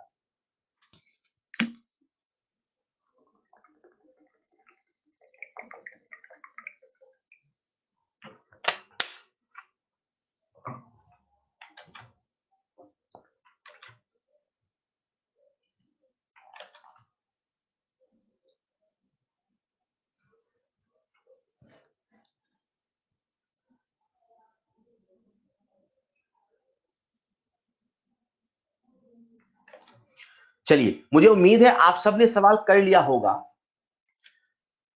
जिस बच्चे ने नहीं किया या जिसने कर लिया, अब आप सुनना मैं क्या बोल रहा हूं। ठीक है, लिसन केयरफुली। मैं नहीं देख पाऊंगा आपके डाउट, बेटा प्लीज लिसन केयरफुली। सवाल कह रहा है OH माइनस आयन की कंसंट्रेशन 10 की पावर -8 मोलर है। मतलब OH माइनस 10 की पावर -8 से छोटा है। OH माइनस 10 की पावर -8 से छोटा, तो हमने लिमिटिंग कंडीशन ली जो कम से कम 10 की पावर -8 है। या तो उससे छोटा, तो छोटा मतलब -9, छोटा मतलब -10, छोटा मतलब बहुत सारे आगे। ये जो है ये OH माइनस है। ये जो कंसंट्रेशन हमने सोचा ये OH माइनस का है। अगर OH माइनस का कंसंट्रेशन ये है तो बच्चों आप सब POS तो सोच ही लोगे। OH माइनस है 10 की पावर -8 मतलब POH है 8, 10 की पावर -8 मतलब POH है 9, 10 की पावर -10 मतलब POH है 10। ये POH है। अगर हमें POH पता है और किसी एक्वस सॉल्यूशन के लिए आप सभी जानते हैं कि जो पीएच और पीओएच होता है उन दोनों की वैल्यू हमेशा 14 होती है 25 डिग्री सेल्सियस पे। सर कहां लिखा है 25? अरे मान लेंगे नहीं लिखा है तो 25 डिग्री सेल्सियस हम मान के चलते हैं, यही हमारा सिलेबस है। क्लियर? तो पीएच प्लस पीओएच 14 है, तो बच्चों यहां से अपन पीएच तो निकाल लेंगे ना 14 माइनस पीओएच करके। तो जब पीओएच 8 है तब पीएच की वैल्यू 14 माइनस 8 कितना 6 है। जब पीओएच 9 है तो 14 माइनस 9 कितना 5। पीओएच 10 है तो कितना 4। अच्छा, अगर OH माइनस आयन की कंसंट्रेशन 10 की पावर -8 मोलर से कम है, ये कहने का मतलब है कि जो पीएच है पक्का या तो 6 या तो 6 से कम है। 6 से तो कम ही है। और अगर 25 डिग्री सेल्सियस पे पीएच 6 से कम है, पीएच 6 से कम है, तो बच्चों तो एक ही ऑप्शन पॉसिबल है और वो है एसिडिक। वो है acidic. Hence the correct answer will be acidic. I hope आप सबने इसे भी कर लिया होगा। बहुत बढ़िया। मैं देख रहा हूं किसी बच्चे ने लिखा है एसिडिक, बस इतना लिखा आ रहा है। ठीक है, किसी बच्चे ने ऑप्शन 1 लिखा था बीच में, बहुत बढ़िया। तो पीएच है 654, इसका मतलब एसिडिक। क्या बात है। देखो बच्चों, हम लोग जब आयनिक इक्विलिब्रियम पढ़ रहे हैं, ठीक है, तो अब हम चैप्टर को आगे बढ़ाना चाहते हैं। सबसे पहले मैंने आपको बताया बेटा आयन कहां से आएगा, फिर मैंने कहा कि बेटा आयन किस आयन में इक्विलिब्रियम आएगा, वीक में। फिर मैंने बताया जब इक्विलिब्रियम आएगा तो कहां आएगा, पानी में आएगा। तो मैंने आपको पानी के बारे में बताया, पानी की बातें कर ली। अब मान लो सब कुछ हम जान गए, अब शुरू होता है हमारा खेल आयनिक इक्विलिब्रियम का। जब मैं आपको, सुनिएगा ध्यान से, जब मैं आपको आयनिक इक्विलिब्रियम पढ़ा रहा हूंगा, उसमें मोस्ट ऑफ द केसेस जो हम पढ़ते हैं, जो हमारा सिलेबस है, वो है पीएच कैलकुलेशन का। मतलब अपना खेल पीएच निकालने का ही होता है। अब किसका किसका पीएच निकालते हैं? कभी कभी हम लोग पानी में स्ट्रॉन्ग एसिड मिलाते हैं, तो कभी कभी स्ट्रॉन्ग बेस मिलाते हैं। मतलब ये रखा है पानी, है ना, इमेजिन करते रहना, मैं बोली मिलाते तो मिलाते चलना। हमने इसमें स्ट्रॉन्ग एसिड मिला दिया, मैंने कहा बताओ इसका कितना पीएच है। हमने स्ट्रॉन्ग बेस मिला दिया, बताओ कितना पीएच है। कभी कभी हम लोग वीक एसिड और वीक बेस मिलाते हैं। पहले कभी एसिड मिलाया तो कभी स्ट्रॉन्ग तो कभी वीक मिलाया, फिर कभी बेस मिलाया तो कभी स्ट्रॉन्ग तो कभी वीक मिलाया। जब ज्यादा ही समझ में आने लगा तो हमने दो दो एसिड तीन तीन एसिड मिलाया, और समझ में आने लगा तो दो दो बेस तीन तीन बेस मिलाया, और समझ में आने लगा तो एसिड बेस साथ साथ मिलाया। जब एसिड बेस साथ साथ मिलाएंगे तो सॉल्ट बनेगा, तो बन जाएगा सॉल्ट हाइड्रोलिसिस। क्या बन जाएगा? Salt hydrolysis. तो हम लोग जब पीएच की कैलकुलेशन करते हैं ना बच्चों, तो इन्हीं तीन चार, और जो लास्ट में आता है दैट इज बफर सॉल्यूशन, इन्हीं चार कैटेगरी में करते हैं। मतलब जब मैं आपको डिफरेंट डिफरेंट केस का पीएच निकालना सिखा रहा हूंगा, तो आप ऑब्जर्व करेंगे टोटल 4 केस ही बनने वाले हैं, इन्हीं से हम पीएच का सारा कैलकुलेशन करेंगे। क्लियर? क्लियर। तो सबसे पहले अपन शुरू करेंगे स्ट्रॉन्ग एसिड स्ट्रॉन्ग बेस का। ठीक। वीक एसिड वीक बेस का थोड़ा सा हिंट मैंने आपको लास्ट क्लास में दिया था, जब हम ओस्टोअर डाइल्यूशन लॉ पढ़ रहे थे। तो ओस्टोअर डाइल्यूशन लॉ के लिए मैंने कल आपको सवाल भी कराया था, जहां कंसंट्रेशन ऑफ H प्लस और concentration of OH minus ion आप लोग C अल्फा से निकाला करते थे। क्लियर? पर मैं अभी आपको बताऊंगा। शुरू करते हैं सबसे पहले बेसिक से। मान लीजिए आपने पानी में स्ट्रॉन्ग एसिड मिला दिया। जैसे ही पानी में स्ट्रॉन्ग एसिड मिलाते हैं, इमेजिन करो ये अपने सामने एक कंटेनर है, कंटेनर में आपने स्ट्रॉन्ग एसिड मिला दिया। जैसा कि आप सभी जानते हैं स्ट्रॉन्ग एसिड में इक्विलिब्रियम नहीं आता। ये कहने का मतलब है अगर आपने HCl मिलाया तो HCl पूरा का पूरा टूट जाएगा, उसमें इक्विलिब्रियम नहीं आता, इसीलिए उसमें इक्विलिब्रियम का साइन हम नहीं लगाते।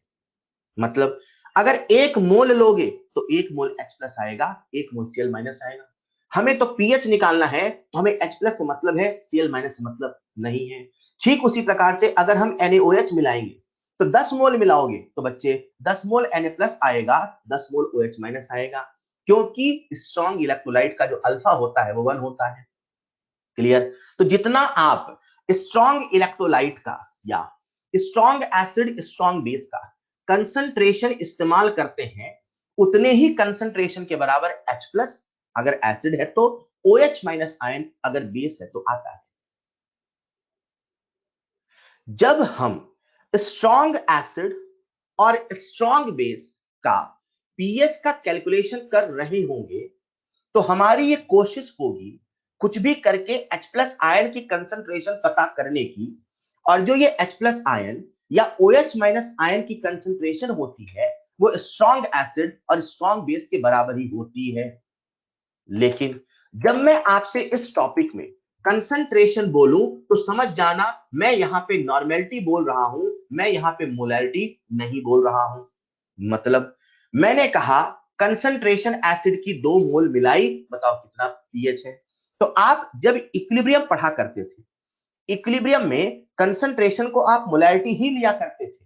लेकिन आज इस चैप्टर में जब जब मैं कंसंट्रेशन बोलूंगा, जब जब मैं बोलूंगा कंसंट्रेशन, तो आप कोशिश करना पीएच निकालने के लिए खास करके उसे नॉर्मेलिटी लेना। सर ऐसा क्यों? ऐसा इसलिए, मैं आपको एक एग्जांपल से समझाता हूं, समझ में आ जाएगा क्यों हम नॉर्मेलिटी बोले, उसका फायदा क्या होता है। बच्चों सुनिएगा, मैंने आपसे कहा 1 मोलर HCl तो आप समझ गए सर 1 मोलर है, मतलब अगर ये 1 लीटर सॉल्यूशन होता, 1 मोलर HCl का अगर हमने 1 लीटर सॉल्यूशन लिया होता, सर आंख बंद करके हम कह सकते हैं उसमें 1 मोलर ही H+ रहा होता। मैंने आपसे पूछा होता अगर 1 मोलर H2SO4 का 1 लीटर सॉल्यूशन लिया, 1 मोलर H2SO4 का 1 लीटर सॉल्यूशन लिया, बताओ उसमें H+ कितना होता। अब आप मुझसे नहीं कहते कि सर 1 मोलर होता, आप कहते 2 होता। क्यों? अरे 1 H2SO4 में 2 हाइड्रोजन है, तो 1 मोल H2SO4 में 2 मोल हाइड्रोजन होंगे ना। मतलब 1 मोलर बोलने का, हेलो, 1 मोलर बोलने का मतलब हमेशा 1 मोल H+ नहीं होता। 1 मोलर बोलने का मतलब हमेशा 1 मोल H+ नहीं होता। लेकिन एक नॉर्मल कोई भी एसिड बोल दो, एक नॉर्मल H2SO4 बोल दो, एक नॉर्मल फलाना ढिमकाना बोल दो, एक नॉर्मल बोल दो, तो जितनी नॉर्मेलिटी होती है H+ आयन की कंसंट्रेशन भी उतनी ही होती है। सरल भाषा में अगर एक नॉर्मल H2SO4 बोला तो पक्का उसकी जो कंसंट्रेशन है वो 1 मोल H+ ही है। अच्छा, मतलब जितने मोलैरिटी है उतने H+ नहीं है, पर जितनी नॉर्मेलिटी है उतने H+ है। मैं इसे आपको एक एग्जांपल से फील करा देता हूं। मान लो बच्चों, मैंने कहा एक नॉर्मल H2SO4, आप सबको याद होगा जो नॉर्मेलिटी होता है वो gram equivalent upon volume of solution in litre होता है। नॉर्मेलिटी है 1, इसका मतलब जो ग्राम इक्विवेलेंट है, और मान लेते हैं वॉल्यूम भी 1 लीटर है, मान लेते हैं, तो जो ग्राम इक्विवेलेंट है वो नॉर्मेलिटी के बराबर है। मतलब जो ग्राम इक्विवेलेंट है वो कितना है 1। जो ग्राम इक्विवेलेंट होता है बच्चों वो वेट अपॉन इक्विवेलेंट वेट होता है। आप सभी को याद होगा मोल कंसेप्ट मैंने बताया था, जो इक्विवेलेंट वेट होता है वो मॉलिक्यूलर वेट अपॉन इन फैक्टर होता है। हेलो, H2SO4 का जो इक्विवेलेंट वेट है बच्चों 98/2 मतलब 49 है। हेलो, सही बात है। यानी कि जब मैं यहां से कैलकुलेट करूंगा तो एक नॉर्मल H2SO4 में जो वेट आएगा वो आएगा 49 ग्राम। बच्चों सुनिएगा, 49 ग्राम का मतलब होता है हाफ मोल H2SO4। एक नॉर्मल H2SO4 में H2SO4 का आया 49 ग्राम। 49 ग्राम का मतलब होता है half mole. Number of mole बराबर weight in grams upon molecular weight. Half mole H2SO4 में पक्का 1 मोल H+ ही आएगा। किसी को डाउट हो तो raise your hand. Half mole H2SO4 में, मेरी बात खत्म नहीं हुई भी, इसमें डाउट हो, हाफ मोल H2SO4 में 1 मोल H+ आएगा, इसमें किसी को डाउट हो रेज योर हैंड।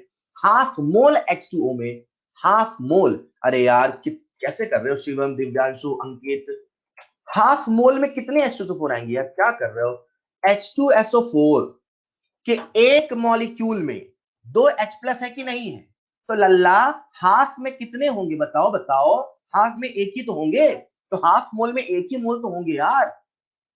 हेलो, तो मैंने आपको ये प्रूफ करके बताया अगर किसी एसिड का एक नॉर्मल लेते हो तो उसमें 1 मोल H+ आता है, 1 मोलर का मतलब 1 मोल H+ नहीं होता।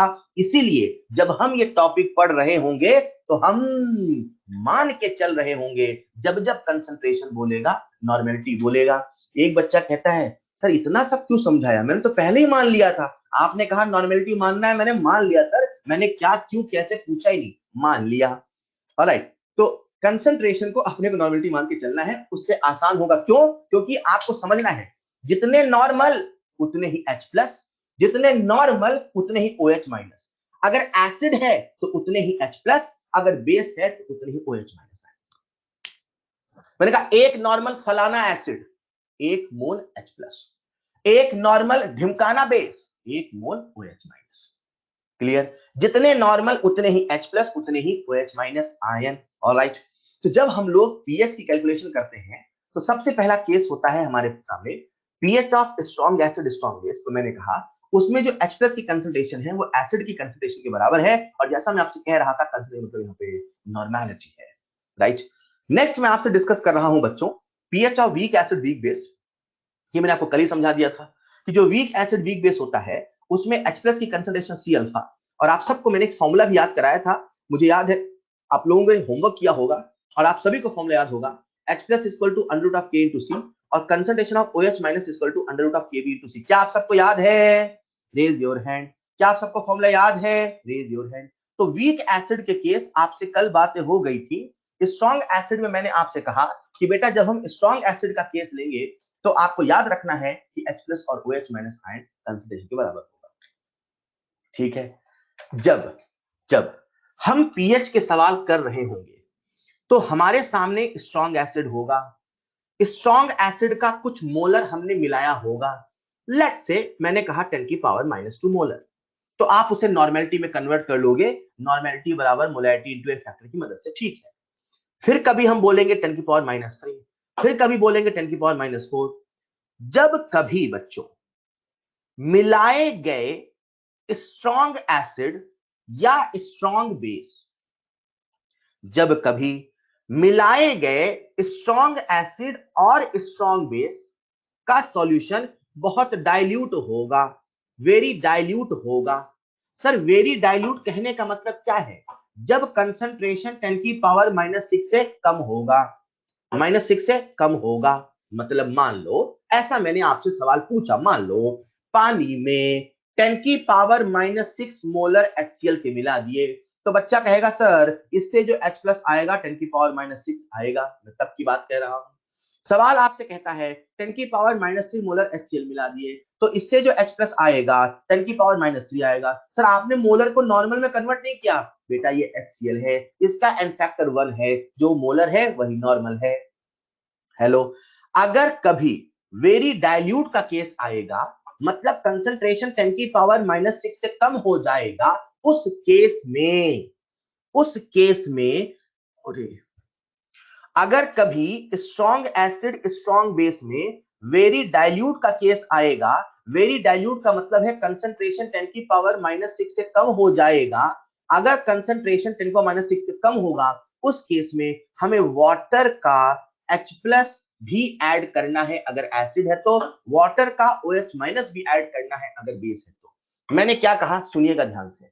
जैसे मान लो मैंने कहा कि HCl का 10 की पावर -6 मोलर मिला दिया, तो आप क्या कहोगे? Sir concentration of H plus equal to 10 की power -6, sir pH equal to 6। ये गलत है। अगर सॉल्यूशन वेरी डाइल्यूट है तो जितना एसिड से या जितना बेस से H प्लस या OH माइनस आयन आता है उतना ही नहीं लोगे, उसमें आप पानी को भी ऐड करोगे। मत भूलो आप ये सब पानी में ऐड कर रहे हो और पानी में पहले से H प्लस आयन है, पानी में पहले से OH माइनस आयन है। कम हुआ तो क्या सही है? तो सही। मतलब अगर कभी वेरी डाइल्यूट होगा जैसे ये है, तो आप कहोगे नेट H प्लस बराबर 10 की पावर -6 प्लस 10 की पावर -7।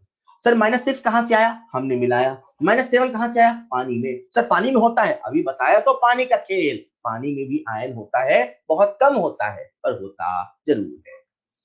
सारी बातों की एक बात, अगर कभी डाइल्यूट सॉल्यूशन आएगा तो हमें वाटर का भी ऐड करना होगा H प्लस, अगर बेस है तो OH माइनस आयन। कैसे? मैं अभी सवालों से और क्लियर कर दूंगा, अभी तो सोचो हाँ ठीक है।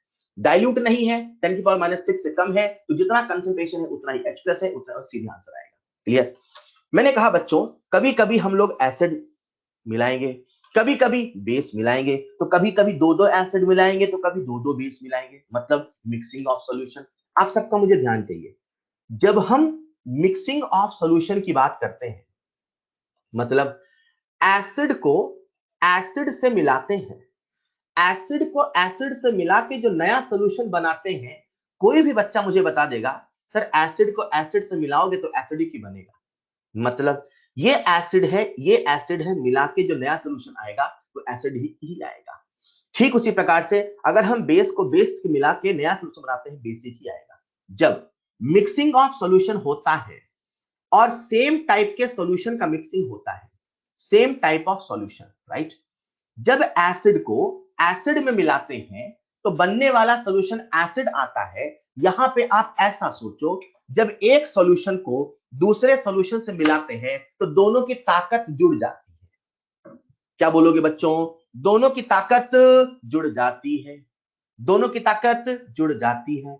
ताकत बोले तो ग्राम इक्विवेलेंट, मैंने इस टॉपिक के लिए जब जब ताकत बोलूं समझ जाना ग्राम इक्विवेलेंट। मतलब ये पहला एसिडिक सॉल्यूशन है, इसकी ताकत इसका ग्राम इक्विवेलेंट। ये दूसरा एसिडिक सॉल्यूशन है, इसकी ताकत इसका ग्राम इक्विवेलेंट। जब दोनों को मिलाएंगे तो क्या जुड़ेगा? ताकत। ताकत बोले तो ग्राम इक्विवेलेंट, ताकत बोले तो ग्राम इक्विवेलेंट। जब सेम टाइप ऑफ सॉल्यूशन को मिलाते हैं तो जो ताकत है वो ऐड हो जाती है। मतलब एसिड को एसिड में मिलाओगे तो ग्राम इक्विवेलेंट ऐड होगा, बेस को बेस में मिलाओगे तो ग्राम इक्विवेलेंट ऐड होगा। लेकिन अगर डिफरेंट टाइप ऑफ सॉल्यूशन की बात करें बच्चों, मतलब डिफरेंट टाइप ऑफ सॉल्यूशन की बात करेंगे, सुन रहे हो ना, तो जो ताकत है, ताकत बोले तो ग्राम इक्विवेलेंट, जो ताकत है, ताकत बोले तो ग्राम इक्विवेलेंट, वो सब्ट्रैक्ट होगा। मतलब अगर आप एसिड और बेस को मिलाओगे तो H प्लस OH आयंस में लड़ाई होगी, झगड़ा होगा, ताकत घटेगी। मतलब जो ग्राम इक्विवेलेंट है वो क्या होगा बच्चों? सब्ट्रैक्ट होगा। इसे मैं और अच्छे से समझाता हूं, आप सबका ध्यान चाहिए। मान लीजिए एसिड प्लस एसिड है,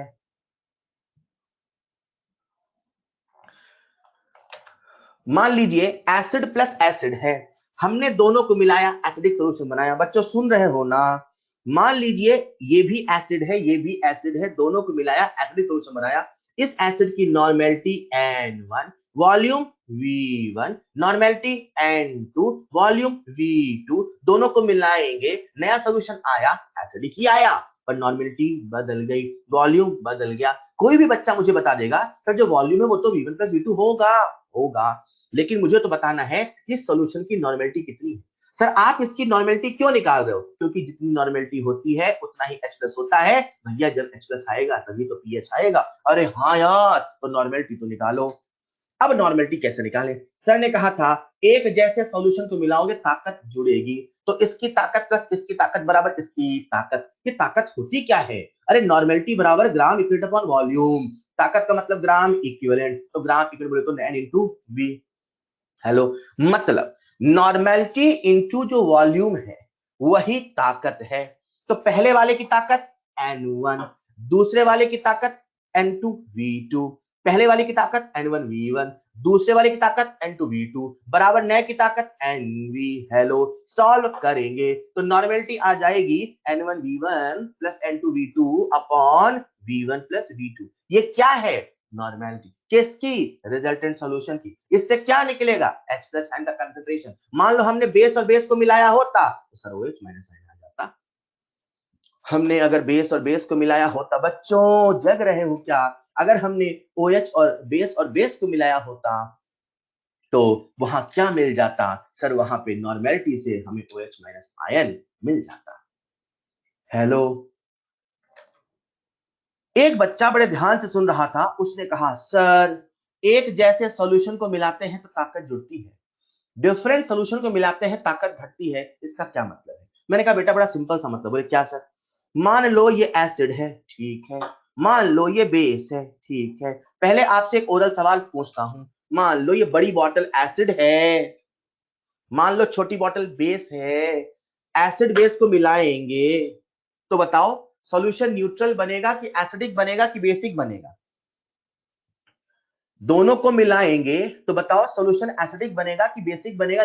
मुझे पता था आधे बच्चे कहते हैं एसिडिक, वो कहते हैं सर ये बॉटल बड़ी है इसकी ताकत ज्यादा। बेटा बड़े से ताकत ज्यादा नहीं होती, क्या पता ये जो एसिडिक सॉल्यूशन में एक बूंद एसिड मिलाया और ये हाईली कंसंट्रेटेड बेस है। आपको पहले मुझसे पूछना होगा सर ताकत किसकी ज्यादा, ये बता दो। साइज के बड़े होने से ताकत ज्यादा नहीं होती। हेलो, एसिड की ताकत, बेस की ताकत बताने के लिए क्या करना होगा? Gram equivalent. अगर एसिड का ग्राम इक्विवेलेंट ज्यादा तो सॉल्यूशन विल बी एसिडिक, अगर बेस का ग्राम इक्विवेलेंट ज्यादा सॉल्यूशन विल बी बेसिक। मैं क्या कह रहा हूं इसी को ऐसे समझाता हूं, सुनिएगा। एसिड और बेस को मिलाया, मिला के नया सॉल्यूशन बनाया। मान लो इसकी नॉर्मेलिटी N1 V1, इसकी नॉर्मेलिटी N2 वॉल्यूम V2, इसकी नॉर्मेलिटी N वॉल्यूम V। ये एसिड और बेस है, ताकत जुड़ेगी नहीं ताकत घटेगी। हेलो, ताकत बोले तो ग्राम इक्विवेलेंट, ग्राम इक्विवेलेंट बोले तो नॉर्मेलिटी इनटू वॉल्यूम। तो N इंटू V बराबर N1 V1 minus N2 V2। Sir आपने N1 V1 minus N2 V2 क्यों किया? N2 V2 minus N1 V1 क्यों नहीं किया? मान के चल रहे हैं एसिड की ताकत ज्यादा। अच्छा, मतलब अगर N1 V1 N2 V2 से ज्यादा होगा मतलब एसिड की ताकत ज्यादा होगी तो सर सॉल्यूशन एसिडिक। अगर N2V2 मतलब बेस की ताकत N1V1 से ज्यादा मतलब एसिड से ज्यादा होगी, sir solution will be basic. अगर कभी ऐसा होगा N1V1 बराबर N2V2 होगा, दोनों की ताकत बराबर होगी, सॉल्यूशन विल बी न्यूट्रल। बच्चों, जब मैं आपसे ये मिक्सिंग ऑफ सॉल्यूशन की बात कर रहा था, मैं अभी तक सारे के सारे case strong acid strong base के लेके चल रहा था, अभी हमने वीक एसिड वीक बेस नहीं मिलाया। अभी हमने वीक एसिड वीक बेस नहीं मिलाया। ओके, तो कहने का मतलब ये है कंक्लूजन नंबर 1। अब हम करेंगे पीएच के सवाल करेंगे, कभी स्ट्रॉन्ग एसिड मिलाएंगे, कभी स्ट्रॉन्ग बेस मिलाएंगे, कभी वीक एसिड मिलाएंगे, कभी दोनों मिलाएंगे, कभी खूब सारे एसिड मिलाएंगे, खूब सारे बेस मिलाएंगे। अपने को तो घूम फिर के H प्लस पता करना है, और H प्लस बोले तो बोलो बोलो, H प्लस बोले तो नॉर्मेलिटी, OH माइनस बोले तो नॉर्मेलिटी। हमें तो घूम फिर के साहब पता करना है नॉर्मेलिटी। अगर आप सबको थोड़ा समझ में आया, इसे मैं 100% करता हूं कुछ सवालों के माध्यम से। बच्चों, आप सबके सामने स्क्रीन पे है पहला सवाल, अभी देखना सवालों से पक्का करता हूं। आप सबके सामने स्क्रीन पे एक एक सवाल को सुनना, एक एक सवाल में बहुत थ्योरी बताऊंगा, सुनिएगा ध्यान से। आप सबके सामने स्क्रीन पे पहला सवाल,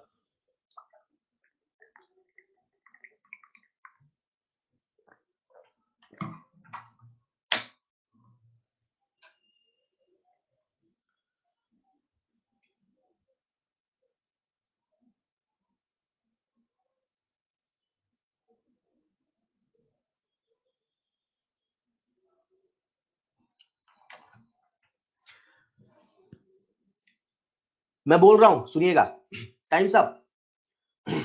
H2SO4 एक स्ट्रॉन्ग एसिड है H2SO4 स्ट्रॉन्ग एसिड है। मुझे पीएच बताना है, मेरा तो एक ही कंसेप्ट है भैया, मुझे घूम फिर के कंसंट्रेशन ऑफ H प्लस पता करना है। सर ने कहा था जो कंसंट्रेशन ऑफ H प्लस है वो नॉर्मेलिटी के बराबर है, चलो नॉर्मेलिटी निकाल लें। अरे मोलैरिटी दी है, सर ने बताया था नॉर्मेलिटी बराबर मोलैरिटी इनटू एन फैक्टर। भैया ये फॉर्मूला बहुत कम आएगा, कंफ्यूजन नहीं होना चाहिए, मैंने आपको याद कराया था लास्ट क्लास में। नॉर्मेलिटी बराबर मोलैरिटी इनटू एन फैक्टर, तो नॉर्मेलिटी हो जाएगा 10 की पावर माइनस 3 इंटू 2। जितनी नॉर्मेलिटी उतना ही H प्लस। हमसे पूछा तो पीएच है, तो पीएच बराबर minus log of H plus minus log of 2 into 10 की power minus 3। Most important formula in ionic equilibrium, most important, minus log A into 10 की पावर माइनस बी बराबर बी माइनस लॉग ए। अरे याद है, हो जाएगा 3 माइनस लॉग 2 बोले तो 3 माइनस लॉग 2 बोले तो 3 माइनस 0.3 बोले तो 2.7 इज द आंसर। बच्चे वहां टाइप तो कर रहे हैं लाइन से, पर मुझे उसमें केवल 0.7 दिख रहा है। मुझे पता आप सब 2.7 लिख रहे होगे, पर मुझे केवल 0.7 दिख रहा है। तो वही है कि आज आधा आधा दिख रहा है। हाँ हाँ, बिल्कुल सही, क्या बात है, बहुत बढ़िया बहुत बढ़िया। आप सबके सामने स्क्रीन पे है अगला सवाल, सभी लोग अटेम्प्ट करेंगे।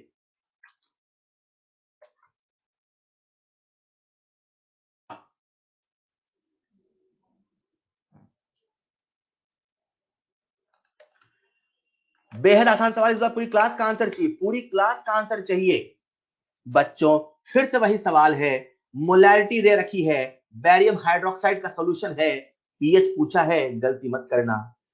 बैरियम हाइड्रोक्साइड का सॉल्यूशन है, OH माइनस आयन आएगा, सबसे पहले POH आएगा, फिर उससे पीएच आएगा। अरे चलो नॉर्मेलिटी निकाल लेते हैं, नॉर्मेलिटी बराबर मोलैरिटी इनटू एन फैक्टर 10 की पावर माइनस 3 इंटू 2। क्लियर, जितनी नॉर्मेलिटी है उतनी ही OH माइनस आयन। सर अभी तो आप H प्लस बोल रहे थे, अरे एसिड था तो H प्लस बोल रहे थे, बेस है तो OH माइनस आयन के बराबर होगा यार। अब हमें निकालना है POH बराबर minus log of OH minus ion, तो 2 इंटू 10 की पावर माइनस 3। हेलो, फिर से वही फॉर्मूला लगाएंगे, तो जो POH आया कितना आया 2.7। लेकिन सवाल हमसे POH नहीं पूछा है, सवाल हमसे क्या पूछा है पीएच। अगर एक्वस सॉल्यूशन है, सर कहां लिखा है, सॉल्यूशन बोला है ना, सॉल्यूशन बोला है उसका मतलब एक्वस सॉल्यूशन है, उसका मतलब टेम्परेचर 25 डिग्री सेल्सियस है। ये दो कन्वेंशन पूरे आयनिक में चलता है, ये ना पूछना ऐसा होता नहीं होता, तो ये चलता है कन्वेंशन। तो पीएच कितना होगा 14 माइनस 2.7, 14 कब वैलिड है 25 पे, राइट बच्चों। सॉल्व करेंगे कितना आएगा बताओ, 14 माइनस 2.7 कितना आएगा बच्चों, and the correct answer is answer देख पाना पॉसिबल नहीं। आप लोग आंसर लिख रहे हैं, मुझे दिख रहा है केवल 1.3 1.3 लिख रहे हैं क्या आप लोग? आंसर दिख रहा है उसमें 1.3। मुझे उम्मीद है आप सब सही लिख रहे हैं। क्या बात है। तो 14 माइनस 2.7 दैट इज, हाँ दैट इज 11.3।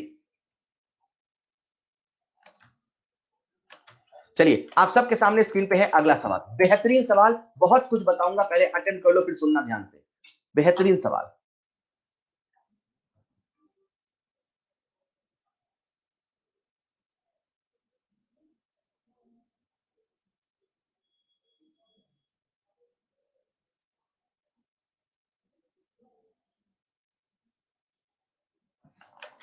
सबका ध्यान चाहिए, जिनसे बन गया उनका भी, जिनसे नहीं बना उनका भी। Very very conceptual problem. Listen carefully, listen carefully. मैं कह रहा हूं, मैं बहुत कुछ बताने वाला हूं इसमें। 10 की पावर -8 मोलर KOH सॉल्यूशन है, ठीक है। ये तो हर बच्चा समझ जाता है कि पीएच निकालना है तो अपने को कंसंट्रेशन H+ चाहिए, चाहे ऐसे कर लो, चाहे KOH है तो इससे पहले POH निकाल लो और POH से pH निकाल लो। ये समझ जाता है बच्चा। वो समझ जाता है कि हमें मोलैरिटी दे रखी है तो जो नॉर्मेलिटी है वो भी 10 की पावर -8 ही होगी, क्योंकि n फैक्टर 1 है। जितनी नॉर्मेलिटी है उतनी ही concentration of OH minus ion है, वो समझ जाता है 10 की पावर -8। क्लियर? अब उसको याद आता है, मैंने कहा था अगर कभी सॉल्यूशन डाइल्यूट हो, अगर कभी कंसंट्रेशन 10 की पावर -6 से कम हो, तो वाटर के H+ को भी ऐड करना होगा, क्योंकि सारी कहानी सॉल्यूशन की चल रही है। सॉल्यूशन है, अकेला QH नहीं है, मतलब QH के साथ में पानी भी है तो पानी का भी H+ है, और जब सॉल्यूशन डाइल्यूट होता है तो उसे भी ऐड करना होता है। मतलब आप यहाँ पे OH माइनस आयन नहीं लिखोगे, आप यहाँ पे लिखोगे नेट OH माइनस आयन, और वो आएगा बच्चों 10 की पावर -8 प्लस 10 की पावर -7। एक बच्चा बहुत ध्यान से सारी चीजों को समझ रहा था, उसे ये ऐड करना रास नहीं आया। उसने मुझसे डाउट पूछा, सर ऐसा नहीं कर सकते हैं? मैंने कहा क्यों? उसने कहा सर ऐसा सोचे हम। मैंने कहा क्या सोचे? सर जो H2O है वो एक वीक इलेक्ट्रोलाइट है। मैंने कहा सही बात है।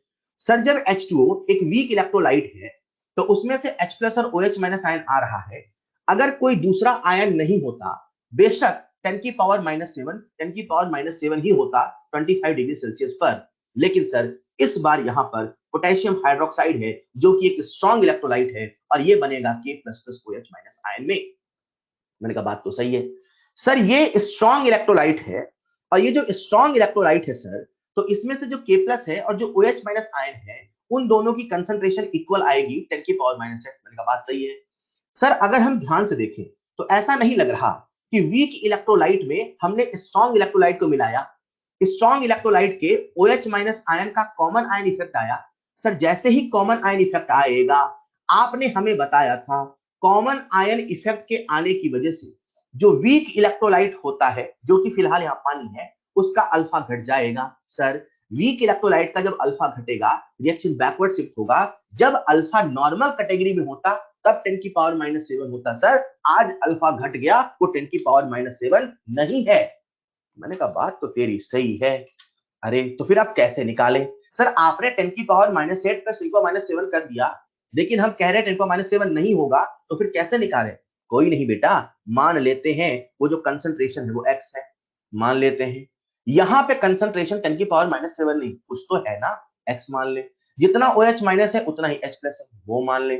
OH माइनस यहां से 10 की पावर -8 है, यहां से x है, तो जो टोटल OH है, जो टोटल OH है 10 की पावर -8 प्लस x है। मैंने कहा बच्चे OH minus ion, hydroxide ion 10 की पावर -7 नहीं है, सच है। लेकिन उससे भी बड़ा सच है कि टेम्परेचर 25 डिग्री सेल्सियस है, और अगर टेम्परेचर 25 डिग्री सेल्सियस है तो कंसंट्रेशन ऑफ H+ का प्रोडक्ट और कंसंट्रेशन ऑफ OH- का जो प्रोडक्ट है वो 10 की पावर -14 है। ये पक्का है। OH- आयन कितना है नहीं पता, H+ कितना है नहीं पता, बट गारंटी से एक चीज पता है कि दोनों का जो प्रोडक्ट है वो 10 पावर -14 है। अब आप यहाँ पे सारी वैल्यू पुट करो, मतलब H+ कितना है x, OH- कितना है 10 की पावर -8 प्लस x बराबर 10 की पावर -14। यहाँ बनेगी क्वाड्रेटिक, क्वाड्रेटिक को सॉल्व करो, x की वैल्यू को फाउंड करो, ये सारा किस्सा करो, जो x आएगा फिर यहाँ पे पुट करो, फिर आंसर आएगा। पर भैया आप जिस एग्जाम की तैयारी कर रहे हो जिसका नाम है नीट, इतनी मेहनत नीट के लिए नहीं करनी है। Not relevant for NEET. Not relevant for NEET.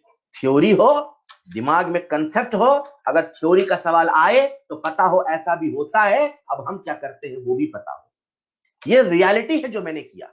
अगर अच्छे सवाल करने हैं तो भैया ये ऐसे ही होगा। बट आप जिस एग्जाम की तैयारी कर रहे हो, दिमाग में हमेशा वो रहे, आप जिस एग्जाम की तैयारी कर रहे हो उस एग्जाम में सारा किस्सा हमें नहीं करने की आवश्यकता है। हम लोग इसमें नेग्लिजिबल इफेक्ट मानते हुए, जब आप इसे सॉल्व करते हैं ना एक्स, तो बहुत हल्का सा चेंज आता है, तो हम लोग नेग्लिजिबल इफेक्ट मानते हुए 10 की पावर -7 ही ऐड करके सॉल्व करते हैं। हम लोग ऐसा करते हैं, ऐसा होना चाहिए। इतनी एग्जैक्ट कैलकुलेशन हम हमारे एग्जाम के लिए नहीं करते, वरना 1 घंटे 45 सवाल नहीं कर पाएंगे केमिस्ट्री के भैया। इसका मतलब नेट हाइड्रोक्साइड आयन है 10 की पावर -8 प्लस 10 की पावर -7। अरे समझ में आया मैंने क्या बोला? This is the concentration of OH minus ion net. हम ऐसा एज्यूम करके चलते हैं, राइट राइट। तो चलो इसे सॉल्व करते हैं। जब इसे हम सॉल्व करेंगे बच्चों तो OH माइनस आयन कंसंट्रेशन होगी, अभी मेरी बात खत्म नहीं हुई। कितनी हुई कंसंट्रेशन? 10 की पावर -8 प्लस 10 की पावर -7। इसी में लिख सकता हूं 10 की पावर -8 प्लस 10 इंटू 10 की पावर -8। यहां से 10 की पावर -8 को कॉमन ले ले, 10 प्लस 1 11 होगा। तो मैं बच्चों यहां से पीओएच लिखूंगा, pOH equal to minus log of OH minus ion. Solve करेंगे तो कितना आएगा? 8 माइनस लॉग 11, 8 माइनस लॉग 11। अब आधे बच्चे घबरा जाते हैं, सर लॉग 11 की वैल्यू नहीं दी है, अब हम क्या करें? तो निकाल लेते हैं। कैसे? आप सभी जानते हैं लॉग 10 की वैल्यू 1 होती है। आप सभी जानते हैं 10 के बाद 11 आएगा। ऐसा करते हैं, एक बार लॉग 12 की वैल्यू निकाल के सोच लेते हैं किस रेंज में आएगा। जो log 12 होता है, log 4 इंटू 3 लिख दे, चल जाएगा? चल जाएगा। log 4 इंटू 3 मतलब log 4 प्लस log 3। log 4 की वैल्यू 0.6 होती है, log 3 की वैल्यू 0.47 होती है। जब दोनों को जोड़ो ना बच्चों तो 1.07 आता है। मन हमारा चौंक गया, अरे 10 1 है, 12 1.07 है, तो 11 तो पक्का 1 से ज्यादा, 1.07 से कम है, तो हमने हाफ कर दिया, मतलब 1.07 का हाफ कर दिया। तो ऑन एन एवरेज हमने इसे 1.04 ले लिया। तो जो log 11 है बच्चों, उसकी वैल्यू है 1.04। जब आप इसे सॉल्व करते हैं, क्या करते हैं? सॉल्व करते हैं तो यहां से पीओएच की वैल्यू आती है 6 पॉइंट, सॉरी, हमारे पास पीओएच की वैल्यू आ गई, क्लियर? हमारे पास पीओएच की वैल्यू आ गई 6.96, राइट। लेकिन सवाल हमसे पीओएच नहीं पीएच पूछा है, तो जो पीएच है वो है 14 minus 6.96 which comes out 7.04। so the pH for this solution 7.04, जो कि जायज भी है। बेसिक सॉल्यूशन है तो थोड़ा सा 7 से ज्यादा तो बनता था यार। बेसिक सॉल्यूशन है तो थोड़ा सा 7 से ज्यादा तो बनता था। क्या मैंने इस सवाल में आपको जितने कंसेप्ट बताए वो सारे समझ में आए?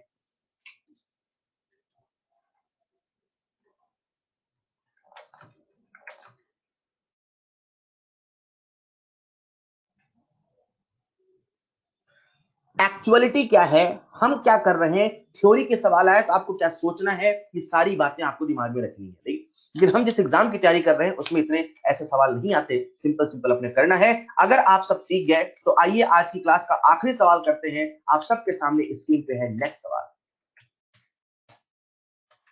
ये 2 सवाल है, अगला वाला भी सिंपल ओरल है, जल्दी जल्दी कर लेंगे, 20 सेकंड के अंदर हो जाएगा। सभी लोग, आप सबके सामने स्क्रीन पे अगला सवाल।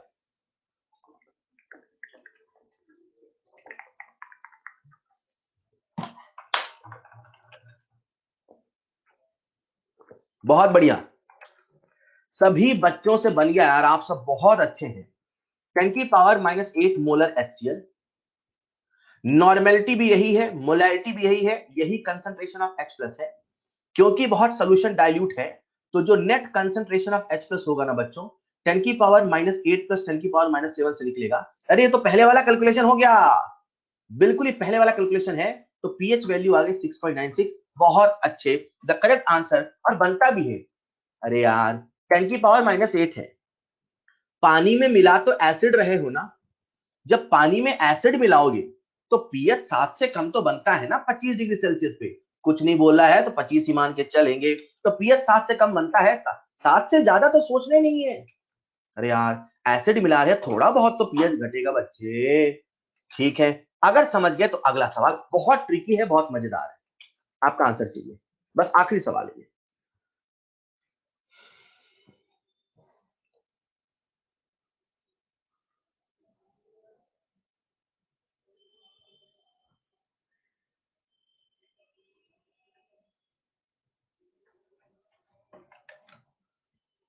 कितना आसान है नहीं? मोलैरिटी बराबर नॉर्मेलिटी बराबर 5 इंटू 10 की पावर -10। बच्चा कहता है कंसंट्रेशन ऑफ H प्लस बराबर 5 इंटू 10 की पावर -10 प्लस 10 की power -7। Hello, net H plus बच्चा ऐसे करता है, सॉल्व करता है और फिर आंसर बताता है। काहे को इतनी मेहनत करना सर, क्यों? अरे यार 10 की power -10 very very dilute solution है सर। तो क्या वेरी वेरी डाइल्यूट सॉल्यूशन है और एसिड मिलाया है, बात पक्की है 7 से कम आएगा पीएच 25 डिग्री सेल्सियस पर। सही बात है। जब 10 की पावर -8 का 6.96 आया, H प्लस ज्यादा तो पीएच घटेगा। जब और डाइल्यूट कर दिया और मुझे पता है 7 से कम ही आना है, 7 से ज्यादा नहीं आ सकता, और डाइल्यूट कर दिया तो अरे यार 6.96 थोड़ा ज्यादा ले लो ना, लो 6.99 ले लो।